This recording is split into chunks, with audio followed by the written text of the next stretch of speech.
Dear viewers, আসসালামু আলাইকুম। এডুসিটির পক্ষ থেকে আপনাদের সবাইকে জানাই সাদর আমন্ত্রণ। আপনাদের জন্য গণিতের ভীতিকে দূর করতে আমি ইশরাক, আপনাদের ম্যাথ ইনস্ট্রাক্টর রয়েছি আপনাদের সাথে। তো প্রথমে আজকে আমরা শুরু করব অধ্যায় 1, যেটাতে আমরা শিখব হলো নির্ণায়ক বা ডিটারমিনেন্ট সম্পর্কে। এই অধ্যায়ে আমরা কি কি শিখব চলুন এক নজরে তা দেখে নিই। প্রথমেই আমরা শিখব নির্ণায়কের সংজ্ঞা বা ডেফিনিশন অফ ডিটারমিনেন্ট। তারপর শিখব অনুরাশি ও সহগুণকের সংজ্ঞা। এরপর শিখব নির্ণায়কের ধর্ম। তারপর আমরা নির্ণায়ক সম্পর্কিত কিছু সমস্যার সমাধান করব। তো চলুন প্রথমেই আমরা দেখে নেই নির্ণায়ক বলতে কি বোঝায়। নির্ণায়ক বলতে যেটা বোঝায়, আপনাদের প্রথমেই দুটি খাড়া রেখা টানতে হবে। এই খাড়া রেখার ভিতরে আপনাদেরকে কিছু উপাদান লিখতে হবে। যেমন ধরুন আমি লিখলাম A B C D E F. নির্ণায়ক কি হয়ে গেল? না, নির্ণায়ক হওয়ার শর্ত হলো আপনার একটি সারি বরাবর যে কয়টি উপাদান থাকবে, কলাম বরাবর সে কয়টি উপাদান থাকবে। সারি দ্বারা কি বোঝাচ্ছে? আনুভূমিকভাবে যে অংশটা রয়েছে এটাকে বলা হচ্ছে হলো রো, এবং উলম্ব তল বরাবর যেটা থাকবে সেটাকে বলা হয় হলো কলাম। তো আমরা এখানে যদি আরো কিছু অ্যাড করি, জি এইচ আই। এখন আপনারা দেখুন যে এখানে রো বা সারি বরাবর কয়টি উপাদান? 1 2 3, তিনটি উপাদান। কলাম বা স্তম্ভ বরাবর বা উপর নিচ বরাবর কয়টি উপাদান? 1 2 3, তিনটি উপাদান। তো নির্ণায়ককে এই কারণে বলা হয় একটি বর্গ ম্যাট্রিক্স। এখন ম্যাট্রিক্স জিনিসটা কি সেটা আমরা দ্বিতীয় অধ্যায়ে শিখব। দ্বিতীয় অধ্যায়ে আমরা ম্যাট্রিক্সের উপরে, মানে দ্বিতীয় অধ্যায়ের আপনার চ্যাপ্টারটার নামই হলো ম্যাট্রিক্স। তো সেখানে আমরা ম্যাট্রিক্স সম্পর্কে যখন আরো ভালো মতো শিখব, তখন আপনারা বুঝতে পারবেন যে নির্ণায়কটা আসলে ম্যাট্রিক্সের অংশ আমি কেন বললাম। তো আচ্ছা, এখন আমরা নির্ণায়কের সংজ্ঞাটা একটু দেখব। তো শুরু করি নির্ণায়কের সংজ্ঞা দিয়ে। নির্ণায়কের সংজ্ঞা আপনারা দেখতে পাচ্ছেন যে এখানে কি লেখা, কতগুলো সংখ্যা বা রাশিকে দুইটি খাড়া রেখা বন্ধনী দ্বারা, একটু আগেই আপনাদের যেটা দেখালাম যে দুটি খাড়া রেখা বন্ধনী লাগবে, নির্দিষ্ট নিয়মে শ্রেণীবদ্ধ করলে। এই নির্দিষ্ট নিয়মটা কি বলেন তো? নির্দিষ্ট নিয়মটা হলো বর্গাকৃতি বিন্যাস। বর্গ বলতে আমরা কি বুঝি বলেন তো? বর্গ মানে আপনারা জানেন যে একটি চতুর্ভুজ, যেই চতুর্ভুজের দৈর্ঘ্য এবং প্রস্থ সমান, দৈর্ঘ্য এবং প্রস্থ কি সমান, সেটাকে বলা হলো বর্গ। তো এই জন্য এটাকেও আমরা বর্গাকৃতি বিন্যাস বলতেছি, কারণ এখানে আমরা দৈর্ঘ্য বরাবর যে কয়টা উপাদান লিখব সেইটা এবং প্রস্থ বরাবর যে কয়টা উপাদান লিখব সেটা সমান। এখন আপনারা এখানে ইচ্ছা করলে দুইটি নিয়েও লিখতে পারেন, যেমন আমরা এখানে দুইটি উপাদান নিচ্ছি। দেখেন দৈর্ঘ্য বরাবর দুইটি উপাদান, প্রস্থ বরাবরও দুইটি উপাদান। এই যে দেখেন দৈর্ঘ্য বরাবর দুইটি উপাদান লিখলাম, প্রস্থ বরাবর আমরা কয়টি উপাদান লিখলাম? দুইটি উপাদান। তো এই জন্য এটাকে বলা হচ্ছে নির্ণায়ক, যেটা একটা বর্গাকৃতি বিন্যাস হবে। এবং অবশ্যই মনে রাখবেন যে সাইডে দুইটি আমাদের এইরকম সোজা দাগ টানতে হবে। তো এটাকে নির্ণায়ক বলা হয়। আচ্ছা, আমরা এখন পরবর্তীতে আগাই। এই যে দেখুন, আর এই নির্ণায়ককে প্রকাশ করার একটা উপায় কি? এই যে দেখেন বড় হাতের একটা অক্ষর দিলাম এ, বড় হাতের আপনারা ইচ্ছা করলে ছোট হাতেরও দিতে পারেন, কিন্তু তার সাইডে দুইটি দাগ দেওয়া হবে। এই যে এখানে যেরকম দুইটি সাইডে দাগ দিয়েছেন, এখানেও ঠিক তেমনি সেভাবে দাগ দিবেন। এখন এই দাগের মধ্যে আপনারা ইচ্ছা করলে একটি, এখানে তো আমি লিখছি কয়টা? তিনটা উপাদান সারি বরাবর, আবার কলাম বরাবরও তিনটা উপাদান। এখানে আমি লিখছি দুইটা উপাদান, আবার ইচ্ছা করলে আমি একটা উপাদানও লিখতে পারি। এই দেখেন একটা উপাদান। এখানে সারি বরাবর কয়টা উপাদান? একটা। এখানে তো আসলে সারি কলাম বলতে কিছু নেই। তাছাড়া আমরা যদি তারপরেও বলি, তাহলে দেখবেন সারি বরাবরও একটা উপাদান, কলাম বরাবরও একটা উপাদান। ঠিক আছে, এখন এই কথাটাই আমি এখানে লিখছি। দেখেন যে এই নির্ণায়কটির তিনটি সারি রয়েছে, তিনটি কলাম রয়েছে। এই সারি এবং কলাম সংখ্যাকে কি বলা হয়? নির্ণায়কের ক্রম। তার মানে ক্রম বলতে কি বোঝায়? এই যে দেখলেন যে কয়টি সারি রয়েছে এবং কয়টি কলাম রয়েছে, সেটাকেই বলা হয় হলো ক্রম। এখানে তিনটি সারি রয়েছে। এই দেখেন কেমন করে আমি তিনটা সারি বললাম? এই দেখেন এইটা একটা সারি, আবার এইটা একটা সারি, আবার এটা একটা সারি, তিনটা সারি। আবার কলাম কয়টা কিভাবে বললাম? এই যে দেখেন একটা কলাম, দুইটা কলাম, তিনটা কলাম। যেহেতু তিনটা সারি এবং তিনটা কলাম, এই জন্য এটাকে বলতেছি এর ক্রম 3। এই যে এইটাতে দেখেন এখানে আমি কয়টা লিখছি? দুইটা সারি। এই যে একটা সারি, এই যে আরেকটা সারি, দুইটা সারি। কলাম কয়টা? দুইটা কলাম। তো এটাকে এই জন্য কি বলবো? এই নির্ণায়কের ক্রম যদি আপনাকে জিজ্ঞেস করে কত হবে বলেন তো?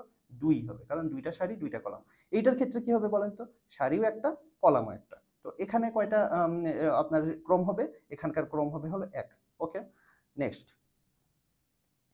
এখন আমরা আরো কিছু সংজ্ঞা দেখি। প্রথমে দেখব যে উপাদান কাকে বলে। উপাদান বলতে বোঝায় এই যে আমরা যে দুইটা দাগ দিলাম, এই দুইটা দাগের ভিতর আমরা যে জিনিসই লিখি না কেন সেগুলোকেই উপাদান বলা হবে। এখানে আমি A1 B1 C1, আপনারা ইচ্ছা করলে লিখতে পারেন 1 2 3 4। ওকে, আবার ইচ্ছা করলে শুধু একটা দিয়েও লিখতে পারেন এ। তবে অবশ্যই যেহেতু নির্ণায়ক করতেছি, সো বর্গাকৃতি, বর্গাকৃতি মানে কি হবে, আপনারা আড়াআড়ি বরাবর যে কয়টা উপাদান লিখবেন, উলম্ব বরাবর সেই কয়টা উপাদান লিখবেন। এটা হলো একটা সত্য, এই সত্যটা লঙ্ঘন করা যাবে না এবং সাইডে দুইটা দাগ দিতে হবে।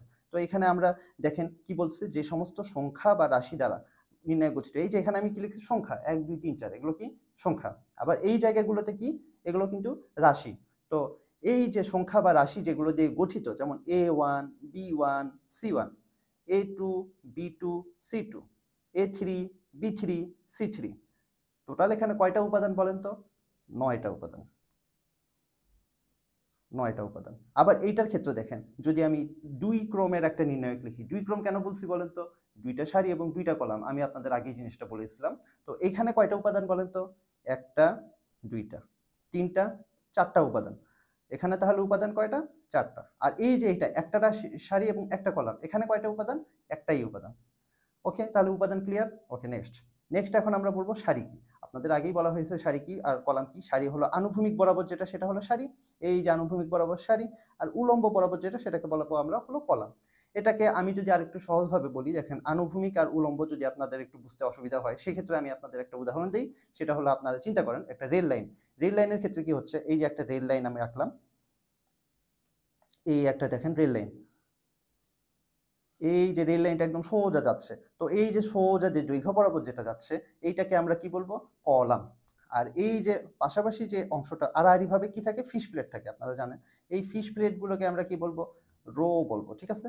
আচ্ছা, বা আরো যদি আপনাদেরকে বলি, আমি যে রুমটাতে ক্লাস নিচ্ছি, এই রুমটার যে হাইট, যেটা উচ্চতা, সেই বরাবর কি থাকে? অনেকগুলো পিলার থাকে, আপনারা জানেন। পিলারকে কিন্তু স্ট্রাকচারাল ডিজাইনের ভাষায় কলামও বলা হয়। তো এই যে কলাম, এটাই হলো কলাম। বা কলাম বলতে আরো কি বলা যায়, এই যে আমার হাতে যে কলমটা রয়েছে, এটাও কি কলাম, কলম। এটা দেখেন লম্বাভাবে আমরা নিচ্ছি, তো এটা হলো কলাম। আর সারি বলতে কি বোঝাচ্ছে, এই যে আমি যে রুমটাতে ক্লাস নিচ্ছি, এই রুমটার দেখেন দৈর্ঘ্য যেটা, রুমটার দৈর্ঘ্য মানে কি, একদম আমরা যে যেখানে মেঝেটা, যেটা মেঝের যে দৈর্ঘ্যটা, সেটাই কি হয়? রুমের দৈর্ঘ্য হয়। তো এইটা হলো সারি। তাহলে আপনারা এখন আশা করি সারি এবং কলামের ব্যাপারটা খুব সুন্দরভাবে বুঝতে পেরেছেন। আরো সহজেই যে এখানে দেখেন, আপনারা জাস্ট আনুভূমিকভাবে, আনুভূমিক মানে কি, হরাইজন্টাল বা আনুভূমিকভাবে একদম এই যে পাশাপাশি আড়াআড়ি যেটা, সেটা হলো সারি, এবং উপর নিচে যেটা, সেটা হলো কলাম। ওকে, তো নির্ণায়কের ক্রম এটাও আপনাদের আগেই বলা হয়েছে, যে সারি যে কয়টা এবং কলাম যে কয়টা, এবং নির্ণায়ক যেহেতু বর্গাকৃতি, তো তার সারি এবং কলাম কিন্তু সেম হবে। ওকে, তাহলে এই যে এইটার ক্ষেত্রে আমি একটু আগে যেটা বললাম, যে এইটার ক্ষেত্রে কয়টা সারি রয়েছে? 3টা সারি এবং 3টা কলাম। তাহলে এটার ক্রম কত হবে বলেন? 3 হবে। এটার ক্রম কত হবে? 2টা সারি 2টা কলাম, 2টা সারি 2টা কলাম, তাহলে এটার ক্রম কত? 2 হবে। আর এইটার ক্রম কত হবে? একটা সারি একটাই কলাম, তাহলে 1 হবে। ওকে, ফাইন। চলেন আমরা নেক্সট স্লাইডে যাই। নেক্সট স্লাইডে আমরা কি দেখতেছি, এখানে বলছে যে পদ কাকে বলে। পদ দেখেন, এই যে আমরা একটু আগে যে উপাদান যে জিনিসটা শিখলাম, উপাদান বা ইলেমেন্ট বা ভুক্তি, এই জিনিসগুলোকেই কিন্তু পদ বলা হচ্ছে, ঠিক আছে? এই দেখেন A1 B1 C1, A2 B2, এই বর্ণগুলোকেই নির্ণায়কের উপাদান বলা হচ্ছে। আর এই যে গুণফল, যেটা গুণফলটাকে বলা হচ্ছে নির্ণায়কের পদ। তাহলে উপাদান আর পদের মধ্যে পার্থক্য কি বলেন তো? উপাদান হলো ইন্ডিভিজুয়ালি, আলাদা আলাদাভাবে প্রত্যেকটা জিনিস, যেমন A1 B1 C1, A2 B2 C2, প্রত্যেকটা কি এক একটা উপাদান। আর আমি যদি গুণ করি, গুণ করার কিন্তু একটা সিস্টেম আছে। নির্ণয় কিন্তু আপনারা নর্মালি পাশাপাশি উপর নিচে গুণ করতে পারবেন না। নির্ণয়কের সিস্টেম হলো সবসময় কোনাকুনি গুণ করতে হয়। তো আমরা এটা কোনাকুনি গুণ করি। এই যে A1 এবং B2 এবং C3, এই তিনটা কোনাকুনি আমরা গুণ করলাম। গুণ করলে যেটা পাবো, সেটাই হলো নির্ণায়কের পদ। তাহলে গুণফল হলো পদ, আর যদি গুণ না করি, ইন্ডিভিজুয়ালি বলি, সেটা কি? সেটা হলো উপাদান। ওকে, নেক্সট প্রত্যয়। প্রত্যয় কাকে বলে? এই যে দেখেন, আমি এই যে এ এর পাশে বা বি এর পাশে দেখেন ছোট ছোট করে 1 লিখছি, এইগুলোই হলো প্রত্যয়। প্রত্যয় দ্বারা আমি বুঝাচ্ছি, কি বুঝাচ্ছি বলেন তো? প্রত্যয় দ্বারা আমি বুঝাচ্ছি এটা কোন রোতে রয়েছে সেটা। এই যে দেখেন, এই যে 1, এটা কয় নম্বর রোতে? এটা কিন্তু 1 নম্বর রোতে, এটা 1 নম্বর রো। এই যে দেখেন, এটা 2 নম্বর রো, এটা 3 নম্বর রো। এই জন্য দেখেন, এখানে আমি পাশে 1 লিখেছি, নিচে এখানে 2 লিখেছি কারণ 2 নম্বর রো, এখানে 3 লিখেছি কারণ এটা 3 নম্বর রো। তো এই যে 1 2 3 মানে নিচে সাবস্ক্রিপ্ট ছোট্ট করে যে অংশটা লিখছি, এটাই হলো প্রত্যয়। চলুন আমরা নেক্সট যাই। নেক্সট আমরা দেখতেছি কি? প্রধান কর্ণ। আমরা জানি কি, একটা বর্গ যদি আমি এখানে আবার আঁকি, এই দেখেন একটা বর্গ, সোজা হয়নি কারণ এখানে সোজা আঁকা মানে কঠিন। তো আমি একটা বর্গ আঁকলাম। বর্গের দেখেন এই যে 2টা কর্ণ থাকে, আমরা জানি না কর্ণ কাকে বলে বলেন তো? এই যে কর্নার আর এই কর্নার, এই দুইটা আমি যদি যোগ করি, একটা কর্ণ পাইলাম। আবার এই দুইটা যদি যোগ করি একটা কর্ণ পাইলাম। তো এই যে উপর থেকে এই যে একদম সর্বোচ্চ পয়েন্ট যেটা, সেখান থেকে শুরু করে সর্বনিম্ন পয়েন্ট পর্যন্ত এই আমি যদি বাম থেকে ডান বরাবর যেটা টানবো এটাকে বলা হচ্ছে হলো নির্ণায়কের ক্ষেত্রে প্রধান কর্ণ। ওকে, এই যে দেখেন A1 B2 এবং C3, এই যে A1 B2 C3 এই বরাবর আমি যে কর্ণটা টানবো সেটাকে বলা হচ্ছে হলো প্রধান কর্ণ। ওকে, এই যে দেখেন পাশে আপনাদের দেখানো হয়েছে, আলাদা করে আমি এখানে কালার দিয়ে বুঝিয়েছি, আবার এখানে দেখেন আবার আলাদা করেও আপনাদেরকে দেখিয়েছি যেন আপনারা খুব সহজে বুঝতে পারেন। ঠিক আছে, এটা হলো প্রধান কর্ণ। এইবার আমরা দেখব আরো একটা কর্ণ আছে না পরকের, এই যে আরেকটা কর্ণ যেটা, এটাকে আমরা কি বলবো, মাধ্যমিক কর্ণ। তো দেখেন আরেকটি কর্ণের মধ্যে কি আছে, এই যে A3 আছে, B2 আছে, C1 আছে। B2 কিন্তু দুইটার মধ্যেই রয়েছে। আমরা এই যে দেখেন কর্ণর কি হচ্ছে, দুইটা কর্ণের একটা সাধারণ একটা বিন্দু আছে, তো এই B2 হলো সেই সাধারণ বিন্দুটা। ওকে, তাহলে এই যে দেখেন আমি আপনাদেরকে এখানে, আচ্ছা এটা আমি একটু মুছে দিই, তাহলে মুছে যদি দেই তাহলে আপনারা দেখবেন এই যে দেখেন A3 B2 C1, তাহলে এটা কি, এইটা হলো এই তিনটা উপাদান মিলে যেটা, সেটা কি হলো মাধ্যমিক কর্ণ। আর এই যে A1 B2 C3 অর্থাৎ এই বরাবর যেটা, সেটা হলো প্রধান কর্ণ। ওকে, আন্ডারস্ট্যান্ড। এবার প্রধান পদ এবং দ্বিতীয় পদ বলতে কি বোঝায়, এই যে আমরা প্রধান কর্ণ বরাবর যে তিনটা উপাদান নিয়েছি, কয়টা উপাদান, A1 B2 C3, এই তিনটার যে গুণফল, আমরা একটু আগে দেখেছিলাম পদ কাকে বলে। পদ আমরা দেখেছিলাম যে এই যে যে উপাদানগুলো রয়েছে, উপাদানগুলোর গুণফলকে কিন্তু কি বলে, পদ বলে। তো এখানে যেহেতু এটা প্রধান পদ বলছে, দেখেন নামের সাথে মিল আছে, প্রধান পদ প্রধান কর্ণ। প্রধান কর্ণ বরাবর যে উপাদানগুলো রয়েছে সেগুলোর গুণফল হলো কি, প্রধান পদ। ওকে, কারণ পদ মানেই আমরা জানি গুণফল। এবার দ্বিতীয় পদ, দ্বিতীয় পদের সাথে দেখবেন যে আপনার এই যে মাধ্যমিক কর্ণের সাথে মিল রয়েছে। দ্বিতীয় মানে সেকেন্ডারি, দুইটা কর্ণ থাকে, দুইটা কর্ণের মধ্যে প্রথম যে কর্ণটা সেটা হলো প্রধান কর্ণ, আর দ্বিতীয় যে কর্ণটা সেটাকে বলে মাধ্যমিক কর্ণ। আর মাধ্যমিক কর্ণ বরাবর যে কয়টা উপাদান রয়েছে A3 B2 C1, এই তিনটাকে গুণ করলে যেটা পাওয়া যাবে সেটা হলো এই যে দেখেন A3 B2 C1, এটাকে বলা হচ্ছে দ্বিতীয় পদ। ওকে, এই যে দেখেন প্রধান কর্ণ বরাবর উপাদানগুলোর গুণফলকে কি বলা হচ্ছে, প্রধান পদ। সেটা কোনটা, A1 B2 C3। আর মাধ্যমিক কর্ণ বরাবর উপাদানগুলোর গুণফল A3 B2 C1, এটা কি মাধ্যমিক দ্বিতীয় পদ। নেক্সট, এবার আমরা নির্ণায়ক তো আমরা অনেক শিখলাম, এখন নির্ণায়ক আমি বিভিন্ন রকম ভাবে লিখতে পারি। আরেকবার আপনাদের যদি মনে করিয়ে দিই, এই দেখেন দুইটা আপনার কি করতে হবে, দাগ দিতে হবে, খাড়া দাগ। খাড়া দাগের মধ্যে আপনি উপাদান লিখবেন, কিন্তু উপাদান সারি বরাবর, সারি মানে কোনটা আপনারা জানেন যে আনুভূমিক বরাবর যেটা, আর উলম্ব বরাবরটা হলো কলাম। তো এই যে সত্য একটাই, সেটা হলো বর্গাকৃতি হতে হবে, অর্থাৎ সারি বরাবর যে কয়টা উপাদান, কলাম বরাবর সেই কয়টা উপাদান। তা এই যে আমি এখানে লিখলাম, এই যে এখানে ক্রম কত এটার বলেন তো, ক্রম আমরা আগেই বলেছি যে ক্রম হলো যে কয়টা সারি থাকবে এবং যে কয়টা কলাম থাকবে সেটাই। তো নির্ণায়কের ক্ষেত্রে সারি এবং কলাম সংখ্যা সমান হবে, কারণ এটা বর্গাকৃতি। তো এইটার ক্ষেত্রে বলেন তো ক্রম কত, এটার ক্ষেত্রে ক্রম হলো 1, কারণ একটা সারি এবং একটা কলাম। এখন আমরা দেখি দ্বিতীয় পর্যায়ে নির্ণায়ক। দ্বিতীয় পর্যায়ের মানে কি হবে, দুইটা সারি হবে, এই দেখেন দুইটা সারি, আবার কলামও কয়টা হবে, দুইটা হবে, এই যে দুইটা কলাম। তো এই জন্য এটাকে আমরা বলতেছি কি, দ্বিতীয় পর্যায়ের নির্ণায়ক। এই যে দেখেন বলছি দুইটি সারি দুটি কলাম। ওকে, নেক্সট, তৃতীয় পর্যায়ের নির্ণায়কও হতে পারে, যেটার তিনটা সারি তিনটা কলাম রয়েছে। এই যে তিনটা সারি, একটা দুইটা তিনটা সারি, কলাম একটা দুইটা তিনটা কলাম। আন্ডারস্ট্যান্ড, এই জন্য এটাকে বলবো তৃতীয় পর্যায়ে নির্ণায়ক।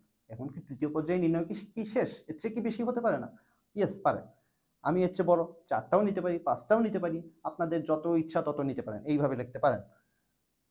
এ বি সি যত ইচ্ছে লিখতে পারেন না কেন, লাস্টে একটা দিলাম, একটা এন মনে করেন, এন পর্যন্ত আমি নিলাম। তো এইখানে যদি এন পর্যন্ত হয় তাহলে এই বরাবরও এন পর্যন্তই হতে হবে, কারণ আমরা জানি যে বর্গাকৃতি। ওকে, ফাইন।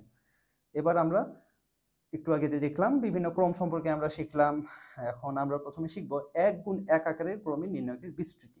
শুধু আমি যে একটা জিনিস লিখলাম এ বি সি ডি, এটা দ্বারা কি বোঝাচ্ছে, এটা তো আমাদের কিছু অঙ্ক করা লাগবে, তাছাড়া আমরা তো কোনো লাভ হবে না। তো অঙ্ক করার জন্য যে সিস্টেমটা, সেটাকেই বলা হয় নির্ণায়কের বিস্তৃতি। তো যদি যেটার একটা উপাদান থাকবে, এই যে 1 গুণ 1 আকারের একটা উপাদান, জাস্ট একটা উপাদান, এটার মান কত হবে, এটার মান যা আছে এখানে সেটাই মান হবে, কারণ একটাই জিনিস, সেটা আমরা যোগ বিয়োগ গুণ ভাগ কিচ্ছু করা সম্ভব না, এই জন্য এটার মান কিন্তু যা আছে তাই হবে।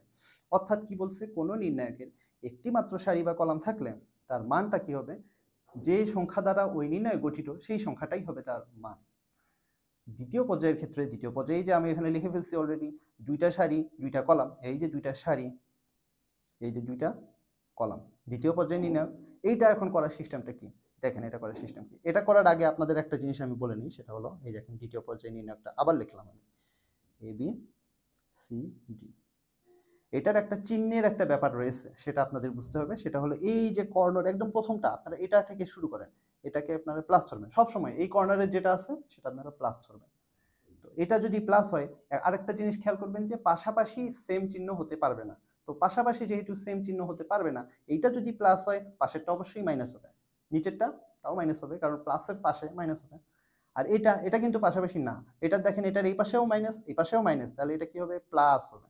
তো এইটা হলো এখন এখন দেখেন, এখন আপনারা এই জিনিসটা দেখেন, এই যে আমি এটা লিখলাম a1 b2, কি করলাম আমি আপনাদেরকে আগেই বলছি যে নির্ণয় কি করতে হবে, গুণ করলে উপর নিচে বা কর্ণ বরাবর গুণ করতে হবে। তো এখানে কয়টা কর্ণ ছিল, এই যে a1 আর b2 মিলে একটা কর্ণ ছিল, গুণফল করছি a1 ইন্টু b2। মাঝখানে কিছু না থাকলে কি হয়, ইন্টু হয়। এটা তো আপনারা জানেন যে a b, এটাকে আমরা এইভাবেও লিখতে পারি a গুণ b, রাইট? অনেক ছোটবেলায় আপনারা দেখছেন এটা। Okay fine. এরপরে মাঝখানে আমি মাইনাস দিলাম, কেন মাইনাস দিলাম বলেন তো?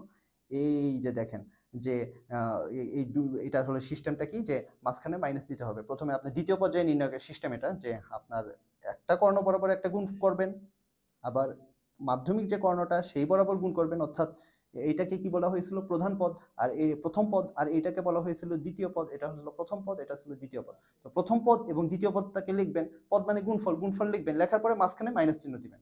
ওকে, এটা হলো সিস্টেম, ঠিক আছে, হইল। আর এই যে প্লাস মাইনাসের কথা যেটা বললাম, এটা আপনারা দেখবেন সামনে আমরা যদি তৃতীয় পর্যায়ে নির্ণয় যখন দেখব, তখন আপনারা জিনিসটা আরো ভালো করে বুঝতে পারবেন। ওকে, নেক্সট। এই যে দেখেন এখানে কথাটা কিন্তু আমি বলে দিচ্ছি যে বামে সর্বোচ্চ, বামে সর্বোচ্চ কোনটা আছে, এই যে a1, এইটার সাথে তাও বরাবর অঙ্কিত কর্ণ, এই যে তা বরাবর অঙ্কিত কর্ণ এইটা, এই কর্ণ বরাবর বিপরীত উপাদান কোনটা, b2, a1 এর বিপরীত কোনটা, b2। এই দুইটা কর্ণকে কি করতে হবে, গুণ করতে হবে। এরপরে এই গুণফলের সাথে, তো গুণফলের সাথে কি করব, অবশিষ্ট উপাদান, অবশিষ্ট উপাদান কোনটা, a2 এবং b1, এই দুইটা উপাদানের গুণফল করব। গুণ করলাম এই যে a2 b1, এরপরে কি করব, এদেরকে চিহ্ন পরিবর্তন করে যোগ করব। চিহ্ন পরিবর্তন করে যোগ করা মানে কি, যোগের বিপরীত চিহ্ন কি, বিয়োগ। চিহ্ন পরিবর্তন করে যোগ করছি, এই যে দেখেন চিহ্ন পরিবর্তন করে যোগ হয়েছে, ঠিক আছে। ওকে, তাহলে সহজ কথা কি, আপনার কর্ণ বরাবর যে কয়টা উপাদান পাবেন সেগুলো গুণ করবেন এবং মাঝখানে একটা বিয়োগ চিহ্ন দিবেন, শেষ, আর কিছু করা লাগবে না। এবার তৃতীয় পর্যায়ের নির্ণায়কের বিস্তৃতি। তৃতীয় পর্যায়ের নির্ণায়ক একটু বড় সড়ো, ঠিক আছে, এই জন্য এটাকে যখন আপনারা বিস্তৃতি করবেন, তখন আপনাদের এটাকে দ্বিতীয় পর্যায়ের নির্ণায়কে প্রকাশ করে বিস্তৃতি করতে হবে। সেটাই হলো, সেটা করতে সুবিধা হবে এবং সেটাই স্ট্যান্ডার্ড প্র্যাকটিস। আপনারা যখন ম্যাথ করবেন, আপনাদের কিন্তু প্রথম পর্যায়ে বা দ্বিতীয় পর্যায়ের ম্যাথ আসার সম্ভাবনা কম, তৃতীয় পর্যায়ের নির্ণায়ক থেকেই কিন্তু বেশি প্রশ্ন আসবে, ঠিক আছে। এই জন্য ভালো করে খেয়াল করেন যে এটা কেমন করে করতেছি আমরা। তো এই যে আমরা একটা তৃতীয় পর্যায়ে নির্ণায়ক লিখছি, কেন তৃতীয় পর্যায়ে কেমন করে হলো বলেন তো, তিনটা রো, এই যে তিনটা রো আর তিনটা কলাম। ওকে, তো এটাকে এখন দ্বিতীয় পর্যায়ে নির্ণায়ক, দ্বিতীয় পর্যায়ে নির্ণায়ক মানে কি, দুইটা সারি দুইটা কলাম, এই যে দেখেন দুইটা সারি দুইটা কলাম। এখন এই জিনিসটা কেমন করে লিখলাম বলুন তো, লেখার জন্য কি করতে হবে, এই যে দেখেন এই যে একটা নির্ণায়ক, এটা আপনি যে কোনো একটা সারি বা যে কোনো একটা কলাম বরাবর এটা আমরা বিস্তৃতি করব, এটাকে বলা হয় বিস্তৃতি করা। তো এই যে যে কোনো একটা সারি বা যে কোনো একটা কলাম বরাবর, তা আমি ধরে নিলাম যে আমি প্রথম যে সারিটা রয়েছে, এই যে প্রথম সারি এটা না, এই সারি বরাবর আমি এটাকে বিস্তৃতি করব। করলে প্রথমে দেখেন, প্রথমে আমি কোনটা করলাম, প্রথমে আমি নিলাম প্রথম সারির প্রথম উপাদান, সেটা কি, a1। এই যে a1টাকে আমি দেখেন এখানে লিখছি। ওকে, এখন কি করব, এখন হলো ইন্টারেস্টিং জিনিস, যে a1টা যে সারিতে রয়েছে, সেই সারিটা কোন সারিতে রয়েছে বলেন, এই যে প্রথম সারিতে রয়েছে। তো প্রথম সারি বরাবরটা বাদ যাবে, তো বাদ দিলাম। এটা কোন কলামে রয়েছে, প্রথম কলাম, এই জন্য প্রথম কলামটাও বাদ যাবে, দিলাম। বাকি কয়টা উপাদান রয়েছে, চারটি উপাদান, b2 c2 b3 c3। এই চারটি উপাদান নিয়ে আমি কি একটা দ্বিতীয় পর্যায়ে নির্ণায়ক বানাতে পারি না, পারি, কারণ দুইটা সারি রয়েছে দুইটা কলামও রয়েছে। সেই কাজটাই আমি এখানে লিখেছি, দেখেন প্রথমে a1 লিখলাম, সাথে b2 b3 c2 c3 লিখলাম। ওকে, নেক্সট। এখন এবার এই যে b1 যেটা, এবার এটাকে নিয়ে আমরা কাজ করব, ঠিক আছে।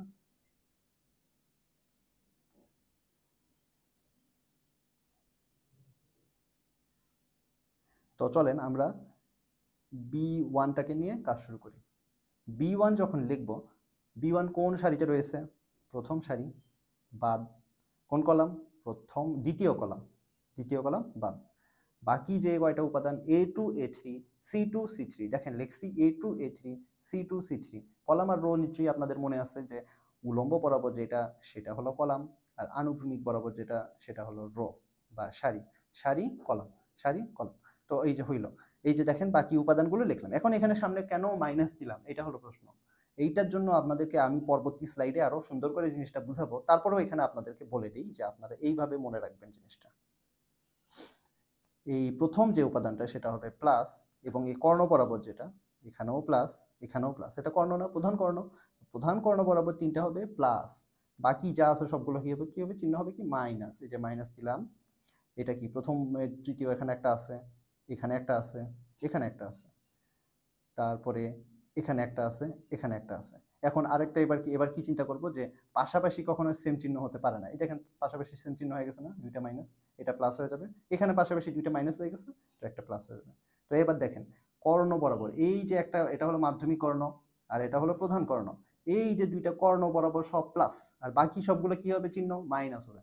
এই জন্য আমি এখানে মাইনাস দিয়েছি, কারণ এটা কয় নম্বর পদ? 2 নম্বর পদ। এই দেখেন 2 নম্বর চিহ্ন কি মাইনাস, এই জন্য এখানে আমি মাইনাস দিয়েছি। তো মাইনাস দিলাম, B1 লিখলাম, B1 হলে বাকি যে চারটা আছে সেই চারটা লিখলাম। নেক্সট যোগ চিহ্ন, আচ্ছা এরপরে কি হলো, এটা কি হবে যোগ চিহ্ন হবে, কারণ হলো কি দেখতেছেন এই যে C1 কোনটা, এইখানে উপাদানটা প্রথম সারি তৃতীয় উপাদান, এই যে প্রথম সারি তৃতীয় উপাদানের চিহ্ন কি প্লাস চিহ্ন, এই জন্য আমি সামনে প্লাস চিহ্ন দিব, মাইনাস কিন্তু হবে না। দিলাম C1 যখন লিখব,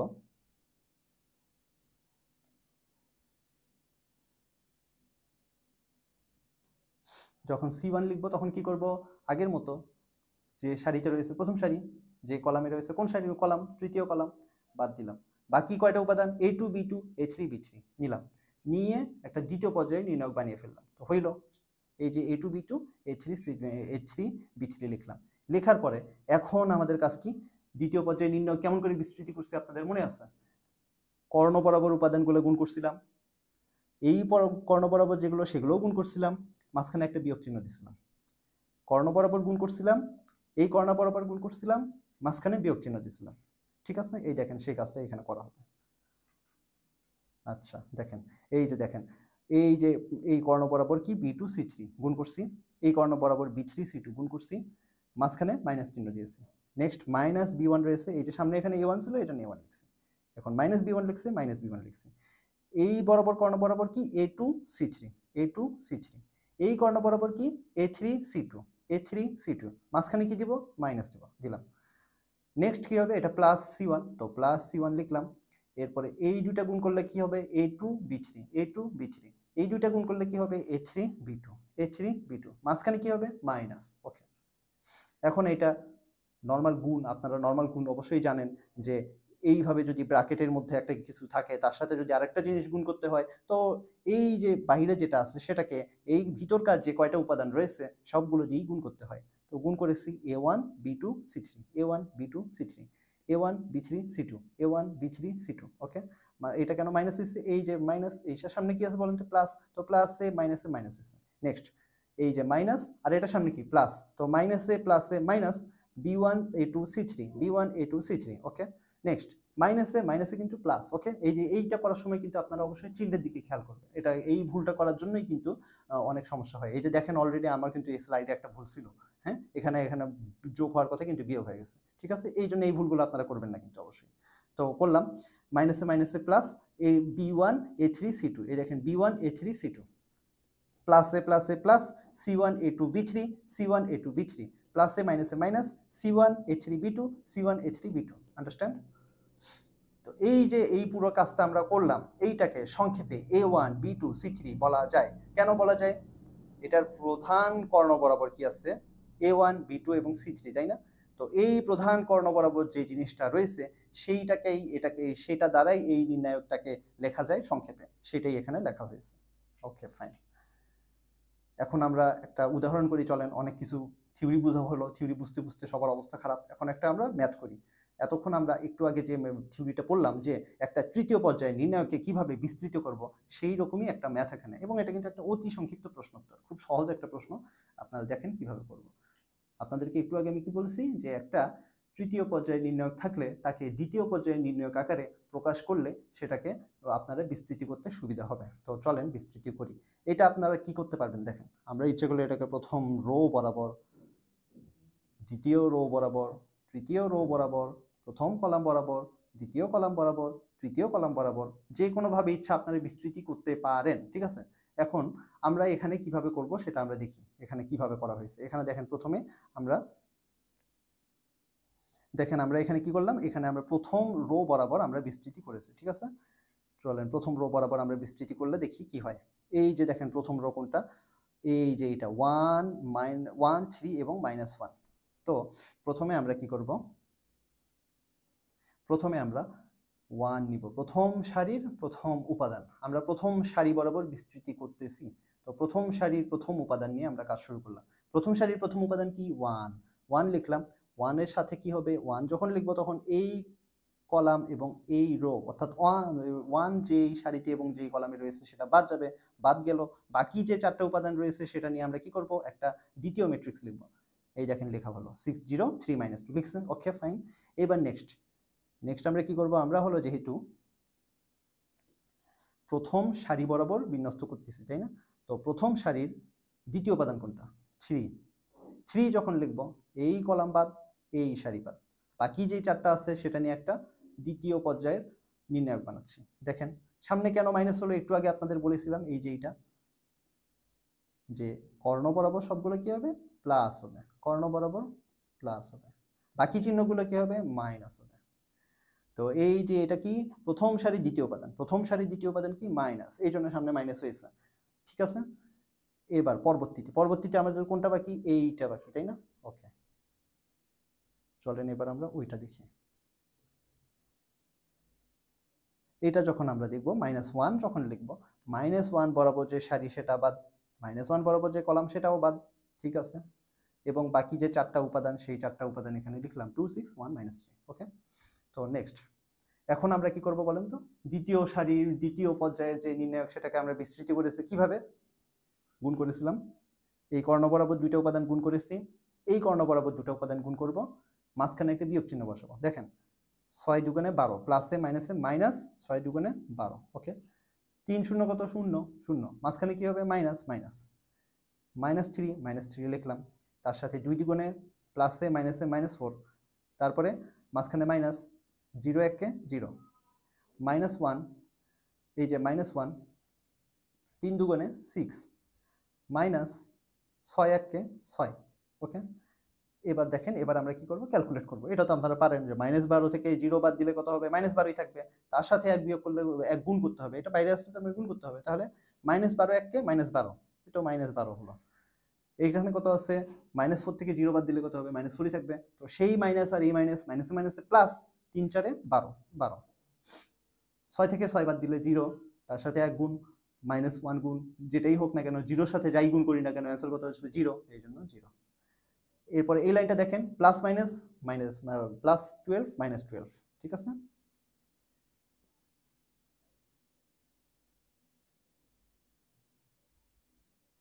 +12 আর -12 কাটাকাটি হয়ে গেল, থাকলো 0।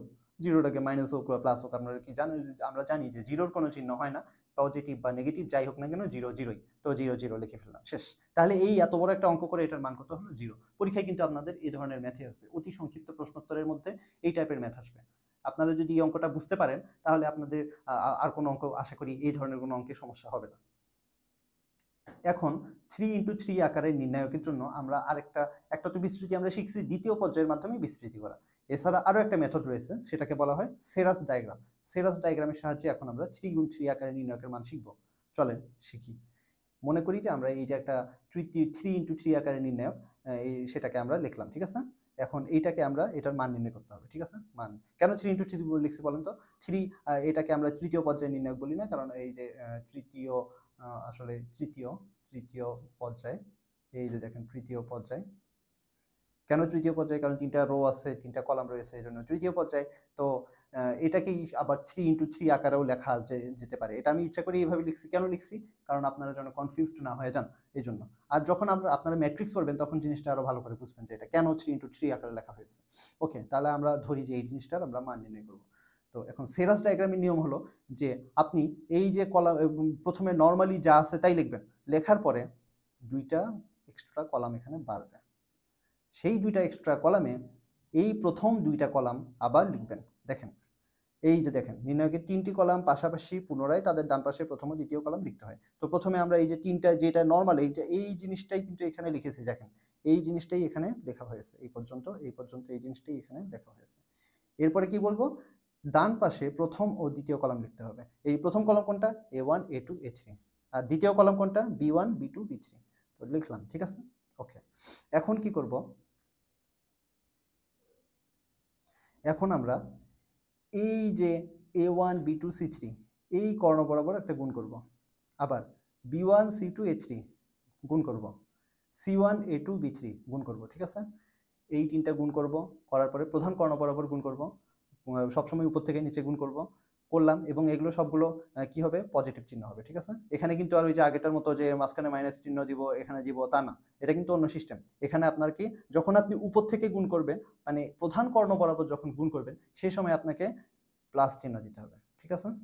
আচ্ছা, দেখেন এই যে দেখেন A1 B2 C3 A1 B2 C3 B1 C2 A3 B1 C2 A3 C1 A2 B3 C1 A2 B3, মাঝখানে সব প্লাস চিহ্ন। এইবার আমরা কি করব? উল্টা দিক থেকে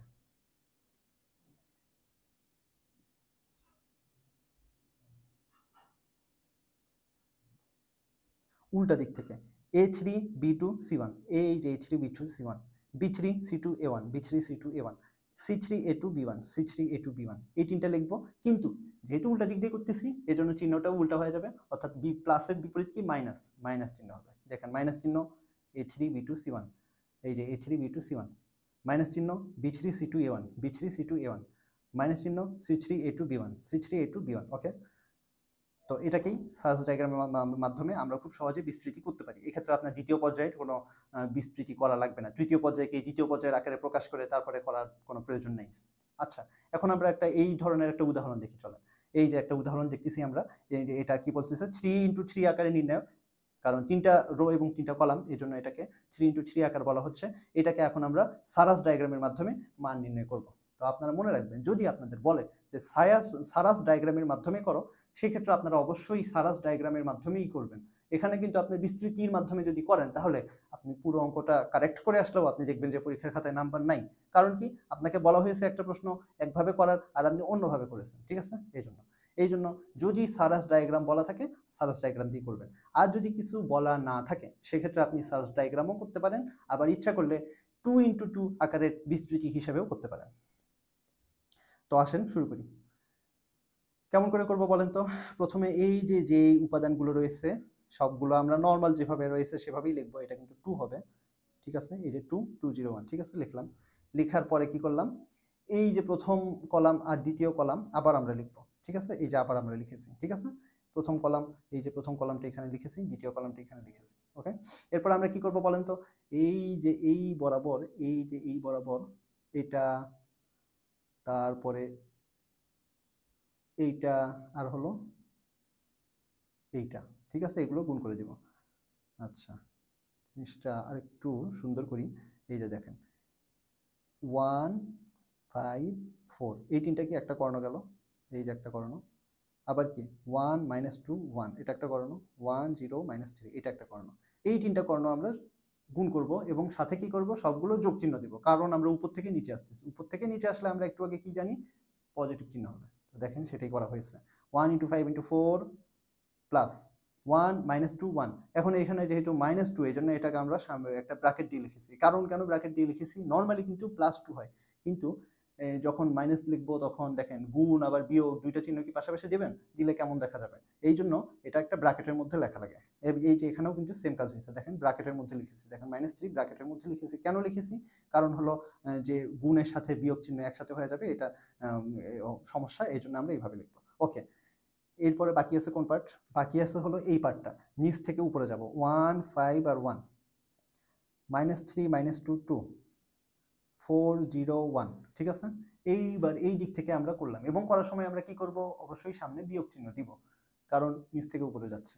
তো দেখেন সেই কাজটা করা হয়েছে, 1 × 5 × 1 -3 - 2 2 -3 - 2 2 401 401। এইবার আমরা নর্মালি এটা গুণ করব, দেখেন 4 × 5 = 20, এই যে দেখেন 4 × 5 = 20, মাইনাসে প্লাসে কি হচ্ছে মাইনাস, 2 1 কে 2 1 কে 2, একটা জিরো আছে, জিরো দিয়ে কোনো কিছু গুণ করলে সেটা যাই হোক না কেন জিরোই থাকবে, জিরো হয়েছে।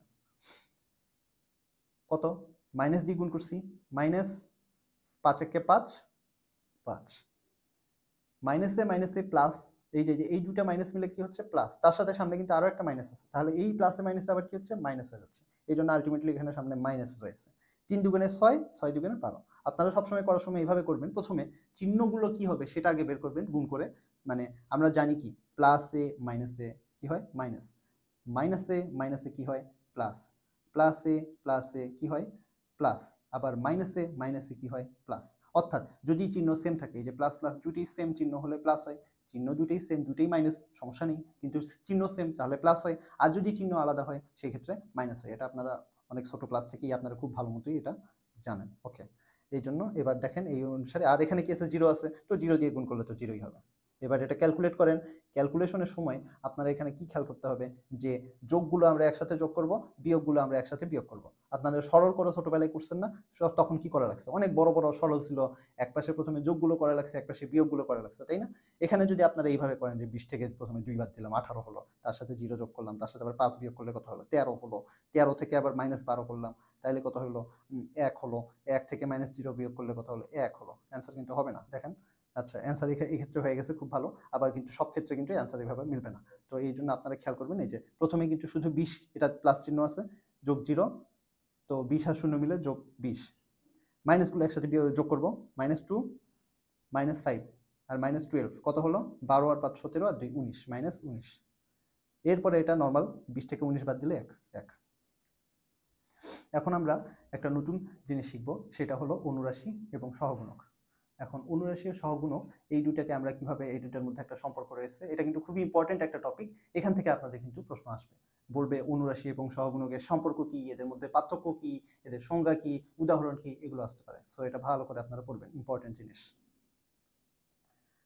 তো দেখেন অনুরাশি এবং সহগুণকের পার্থক্য নির্ণায়কের, এই যে দেখেন একটাকে আমি যদি বলি ছেলে আর একটাকে আমি বলবো মেয়ে, এখন এই জিনিসটা কেমন করে কেন হইলো, জিনিসটা অনুরাশি একটা ছেলে যে সবসময় একটা মনে করেন যে আপনাকে আমি 2 দিলাম বা 5 দিলাম, যাই দিলাম না কেন, সে কখনো চিহ্নের কোনো ধার ধারে না, চিহ্ন এখানে যাই থাকুক না কেন তার কোনো সমস্যা নেই। কিন্তু মেয়ে অর্থাৎ সহগুণক, সে কি করবে, সে কিন্তু চিহ্নের ধার ধারে, শুধু 2 দিলেই হবে না, সে 2 এর সামনে প্লাস আছে না মাইনাস দিকে আছে সেটাও দেখবে, কারণ সে বুদ্ধিমান। কারণ মাইনাস, আপনাকে আমি 5 দিলাম কিন্তু তার সামনে আসলে যদি মাইনাস থাকে তাহলে -5 তো খারাপ, এটা তো আপনার ঘাটতি, এই জন্য সে চিহ্নটা সবসময় খেয়াল রাখে। তো এইটা আপনাদের, এটা হলো অনুরাশি এবং সহগুণকের মধ্যে পার্থক্য। সেটা কি, যে অনুরাশির ক্ষেত্রে কোনো পজিটিভ নেগেটিভ কিচ্ছু থাকবে না, কিন্তু সহগুণকের ক্ষেত্রে পজিটিভ নেগেটিভ সহ আনতে হবে, ঠিক আছে? ওকে, এখন আমরা সংজ্ঞাটা দেখি, তাহলে আপনারা আরো ভালো করে বুঝতে পারবেন যে এটা আসলে কি জিনিস। চলেন অনুরাশির সংজ্ঞা আগে দেখি। অনুরাশি দেখেন, নির্ণায়কের কোনো একটি উপাদানের কলাম এবং সারির উপাদানগুলো বাদ দিলে বাকি উপাদানগুলো গঠিত যে নির্ণায়কটি পাওয়া যায় তাকেই অনুরাশি বলা হয়। এটা কিন্তু আপনারা যখন বিস্তৃতি করেছেন, তৃতীয় পর্যায়ের বিস্তৃতি করেছেন, তখন কিন্তু এই জিনিসটা দেখেছেন যে আমরা যখন একটা উপাদান নিয়ে গুণ করেছিলাম, তখন কি করছিলাম, ওই বরাবর যে কলামটা, সেই কলামটা, যেমন এই যে দেখেন মনে করি আমরা একটা 5 4 3 2 1 3 1 2 0, এই একটা তৃতীয় পর্যায়ে নির্ণয় যদি করি, এটা আমি যদি 5কে নিই সামনে, মনে করেন এই যে এখানে লিখলাম 5, তখন কি করছিলাম আমরা, এই যে কলামটা বাদ দিছিলাম, এই রোটা বাদ দিছিলাম, দিয়ে বাকি যে 4টা ছিল এই 4টা আমরা লিখেছিলাম, তাই না? 1 3 2 0, এই যে এই জিনিসটা, এটাই হলো 5-এর অনুরাশি। ওকে, এই যে দেখেন কি লেখা, এই যে তৃতীয় পর্যায়ে নির্ণয়ক, এটার সাথে এটা মিল করে দেখেন, দিয়ে তাহলে দেখেন A1 কোনটা, এইটা তাহলে অনুরাশি কোনটা হবে, এই বরাবর কলাম বাদ, এই বরাবর রো বাদ, বাদ দিয়ে কি হচ্ছে B2 B3 C2 C3, দেখেন B2 B3 C2 C3। আবার দেখেন B1 যখন আমরা দিচ্ছি, এই যে B1, তখন এই রো এবং এটা কোন বরাবর, এটা সেকেন্ড কলাম, তো এটা বাদ গেল, বাকি যে চারটা আছে সেই চারটা হলো এটার অনুরাশি A2 A3 C2 C3। ওকে, আন্ডারস্ট্যান্ড? তার মানে আমরা কি তৃতীয় পর্যায়ে নির্ণয়কে যখন বিস্তৃতি করেছি তখন আসলে প্রথমে আমরা কি করেছিলাম, প্রথমে আমরা সেই উপাদানটা লিখেছিলাম এবং সেই উপাদানের অনুরাশি দিয়ে সেটাকে আমরা এখানে বক্স আকারে লিখছিলাম, তারপরে আমরা দ্বিতীয় পর্যায়ের মতো করে সেটা বিস্তৃতি করেছিলাম। তো ঠিক আছে, এই হলো অনুরাশি। আবার C1 যখন লিখবো তখন আমরা কি করব বলেন তো? C1 যখন আমরা লিখবো তখন আমরা এই যে দেখেন C1 যখন আমরা লিখবো তখন আমরা এই যে C1 এই বরাবর যে কলামটা এটা বাদ যাবে, এই বরাবর যে রোটা সেটা বাদ যাবে, A2 B2 A3 B3 থাকবে, A2 B2 A3 B3 থাকবে। ওকে, ফাইন। এখন এরপরে কি করা যাবে, এরপরে এইগুলো গুণ করা যাবে। তাহলে এই দুইটা যদি গুণ করি B2 C3 minus B3 C2, তাই না? B2 C3 minus B3 C2, এইভাবে আপনারা লিখলেও পারেন আবার না লিখলেও পারেন। এই যে এখানে কিন্তু লেখা হয়েছে, তো আপনারা এইভাবে লিখে দিবেন। এই যে B2 C3 minus B3 C2, আবার A2 C3 minus A3 C2, A2 B3 minus A3 B2। ওকে, এই যে দেখেন ওইগুলো এখানে লেখা হয়েছে। তো এই হলো, এটা ছিল অনুরাশি। তো সহগুণক যখন আসবো আমরা, সহগুণকে আমরা ওই যে বলছিলাম যে অনুরাশি হলো ছেলে যে চিহ্ন নিয়ে কোনো চিন্তা ভাবনা করে না, কিন্তু সহগুণক কি করে, চিহ্ন নিয়ে চিন্তা ভাবনা করে। চিহ্ন কিভাবে দিতে হয় সেটা আপনাদের আমি দেখিয়েছি আগেই, যে ওই যে কর্ণ বরাবর কি হয় সবগুলো, এই যে কর্ণ বরাবর কি হয় সবগুলো প্লাস হয়, প্লাস হয়, প্লাস হয়, বাকি চিহ্নগুলো সব কি হয়, মাইনাস হয়। এই যে চিহ্নগুলো, এই চিহ্নগুলো কনসিডার করে তারপরে যদি আপনারা ওই অনুরাশিগুলো লেখেন তাহলে সেটাই হবে কি, সহগুণক। এই দেখেন, কোনো নির্ণয়কে বিস্তৃত করলে উপাদানের সহগ যেটা আছে সেটাকেই সহগুণক বলা হয়, ঠিক আছে? অন্যভাবে কোনো উপাদানের অনুরাশির পূর্বে যথাযোগ্য চিহ্ন বসালে, এই যে এটা মনে রাখবেন, অনুরাশির পূর্বে যথাযোগ্য চিহ্ন বসাবো। আমরা প্রথমে অনুরাশিটা লিখবো, লেখার পরে এই যে চিহ্নটা যেটা দিলাম এই চিহ্ন অনুসারে আপনারা চিহ্ন বসাবেন, তাহলে সেটা সহগুণক হয়ে যাবে। ওকে, ফাইন। এই যে দেখেন আপনারা, এই যে একটা তৃতীয় পর্যায়ে নির্ণয়ক, সেইটা দেখেন যে নির্ণয়কের কর্ণ বরাবর সকল উপাদানগুলোর সহগুণকের চিহ্ন হয় যোগবোধক। এই যে আপনাদের আগে যে কথাটা বলছি সেটাই কিন্তু, আর বাকিগুলো হবে বিয়োগবোধক। দেখেন এই যে কর্ণ বরাবর যোগ, কর্ণ বরাবর সব যোগ, বাকি চিহ্নগুলো সব কি, বিয়োগ। ওকে, এই কথাটাই এখানে বলা হয়েছে। এখন সহগুণক, এখন আমরা সহগুণক, ওই যে আগে যে সহগুণকটা দেখলাম, এই যে এই সহগুণকটাই এখন আমরা দেখব। দেখেন A1 এর সহগুণক, এই যে আমি যদি এখানে এই জিনিসটা আবার লিখে দিই, A1 A2 A3 B1 B2 B3 C1 C2 C3। তো A1 এর সহগুণক, A1 এর সহগুণক কি হবে, এই যে A1 বরাবর এই কলামটা বাদ যাবে, এই সারিটা বাদ যাবে, বাকি যে চারটা থাকবে এই চারটা নিয়ে লেখা হবে, এই যে চারটা নিয়ে লেখা হয়েছে সামনে কি হবে, প্লাস চিহ্ন হবে। ওই যে কর্ণ বরাবর আমরা যে চিহ্নটা একটু আগে দেখে এসেছি এখানে প্লাস হয়েছে, ঠিক আছে? এই জন্য এটা এইভাবে, এবং এটাকে বড় হাতের A1 দ্বারা প্রকাশ করা হয়। তার মানে এই ছোট হাতের A1 এর সেটাকে কি দ্বারা প্রকাশ করা হবে, বড় হাতের A1, এবং সামনে চিহ্ন দিতে হবে। B3, এই যে B3 কোনটা, এই যে এটা হলো B3। তো আমরা যদি B3 বরাবর কাজ করি, তো এখন B3 এর সহগুণক, B3 এই যে দেখেন B3, এইটা যখন সহগুণক নিব তখন আমরা কি করব, এই কলাম বরাবর অংশটা বাদ যাবে, এই রো বরাবর অংশটা বাদ যাবে, বাকি যেটা A1 A2 C1 C2। তাহলে এখানে একটু ভুল আছে, দেখেন এটা হবে A1,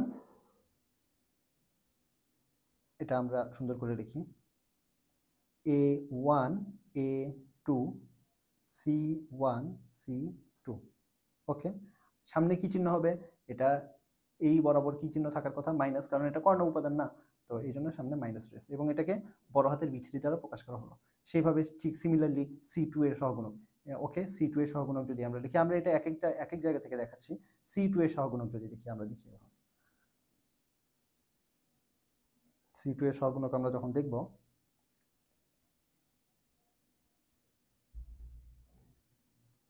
এই যে C2, তখন এই বরাবর কলামটা বাদ যাবে, এই বরাবর রোটা বাদ যাবে, বাদ যে কি থাকলো A1 A3 B1 B3।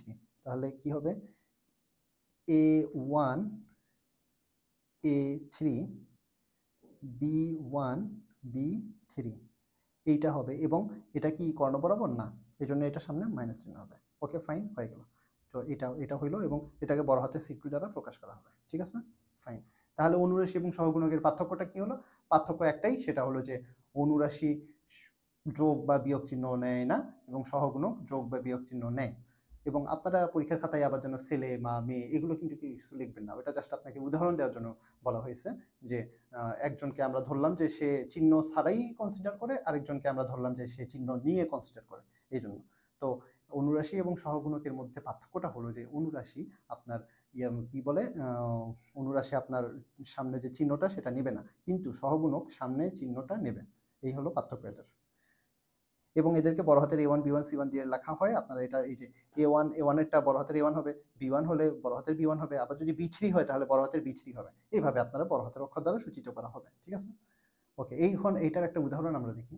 এই যে এখানে বলা হয়েছে একটা উদাহরণ, প্রথম সারির উপাদানগুলো সহগুণকের সমষ্টি। এখানে আপনাকে বলে দিয়েছে কি এটা প্রথম সারি বরাবর, তো আর কোনো অপশন নেই, আমাদের প্রথম সারি বরাবর যেতে হবে এবং সহগুণকের সমষ্টি বের করতে হবে। তো ঠিক আছে, আমরা এটা কি করব, প্রথম সারির এই যে প্রথম উপাদানটা আমরা নিলাম -2, যদি নেই তাহলে এই কলাম বাদ যাবে, এই রোটা বাদ যাবে, বাদ গেলে কি হচ্ছে -3 2 1 -5, এটাই লেখা হয়েছে দেখেন, -3 2 1 -5।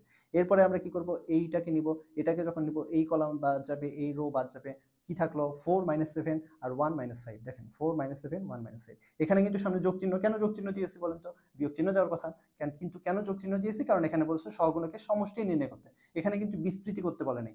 যদি বিস্তৃতি করতে বলতো সেক্ষেত্রে আপনারা মাইনাস চিহ্ন অবশ্যই দিতেন, কিন্তু এইটা খেয়াল করতে হবে, এই যে এই ট্রিক্সগুলো কিন্তু মানুষ বুঝতে পারে না। মানুষ মনে করে যে বিস্তৃতি করে দিয়েছি ব্যাস হয়ে গেছে, কিন্তু প্রশ্নের মধ্যে যে বলছে সহগুণকের সমষ্টি নির্ণয় করো, সেটা কিন্তু মানুষ ধরতে না পারলে এই যে ভুলগুলো করে, এই সিলি মিস্টেকের জন্যই দেখবেন আপনারা নাম্বার কম পেয়ে যাচ্ছেন। সো অবশ্যই অঙ্ক করার সময় প্রশ্ন ভালো করে পড়ে নেবেন, তারপরে অঙ্ক করবেন।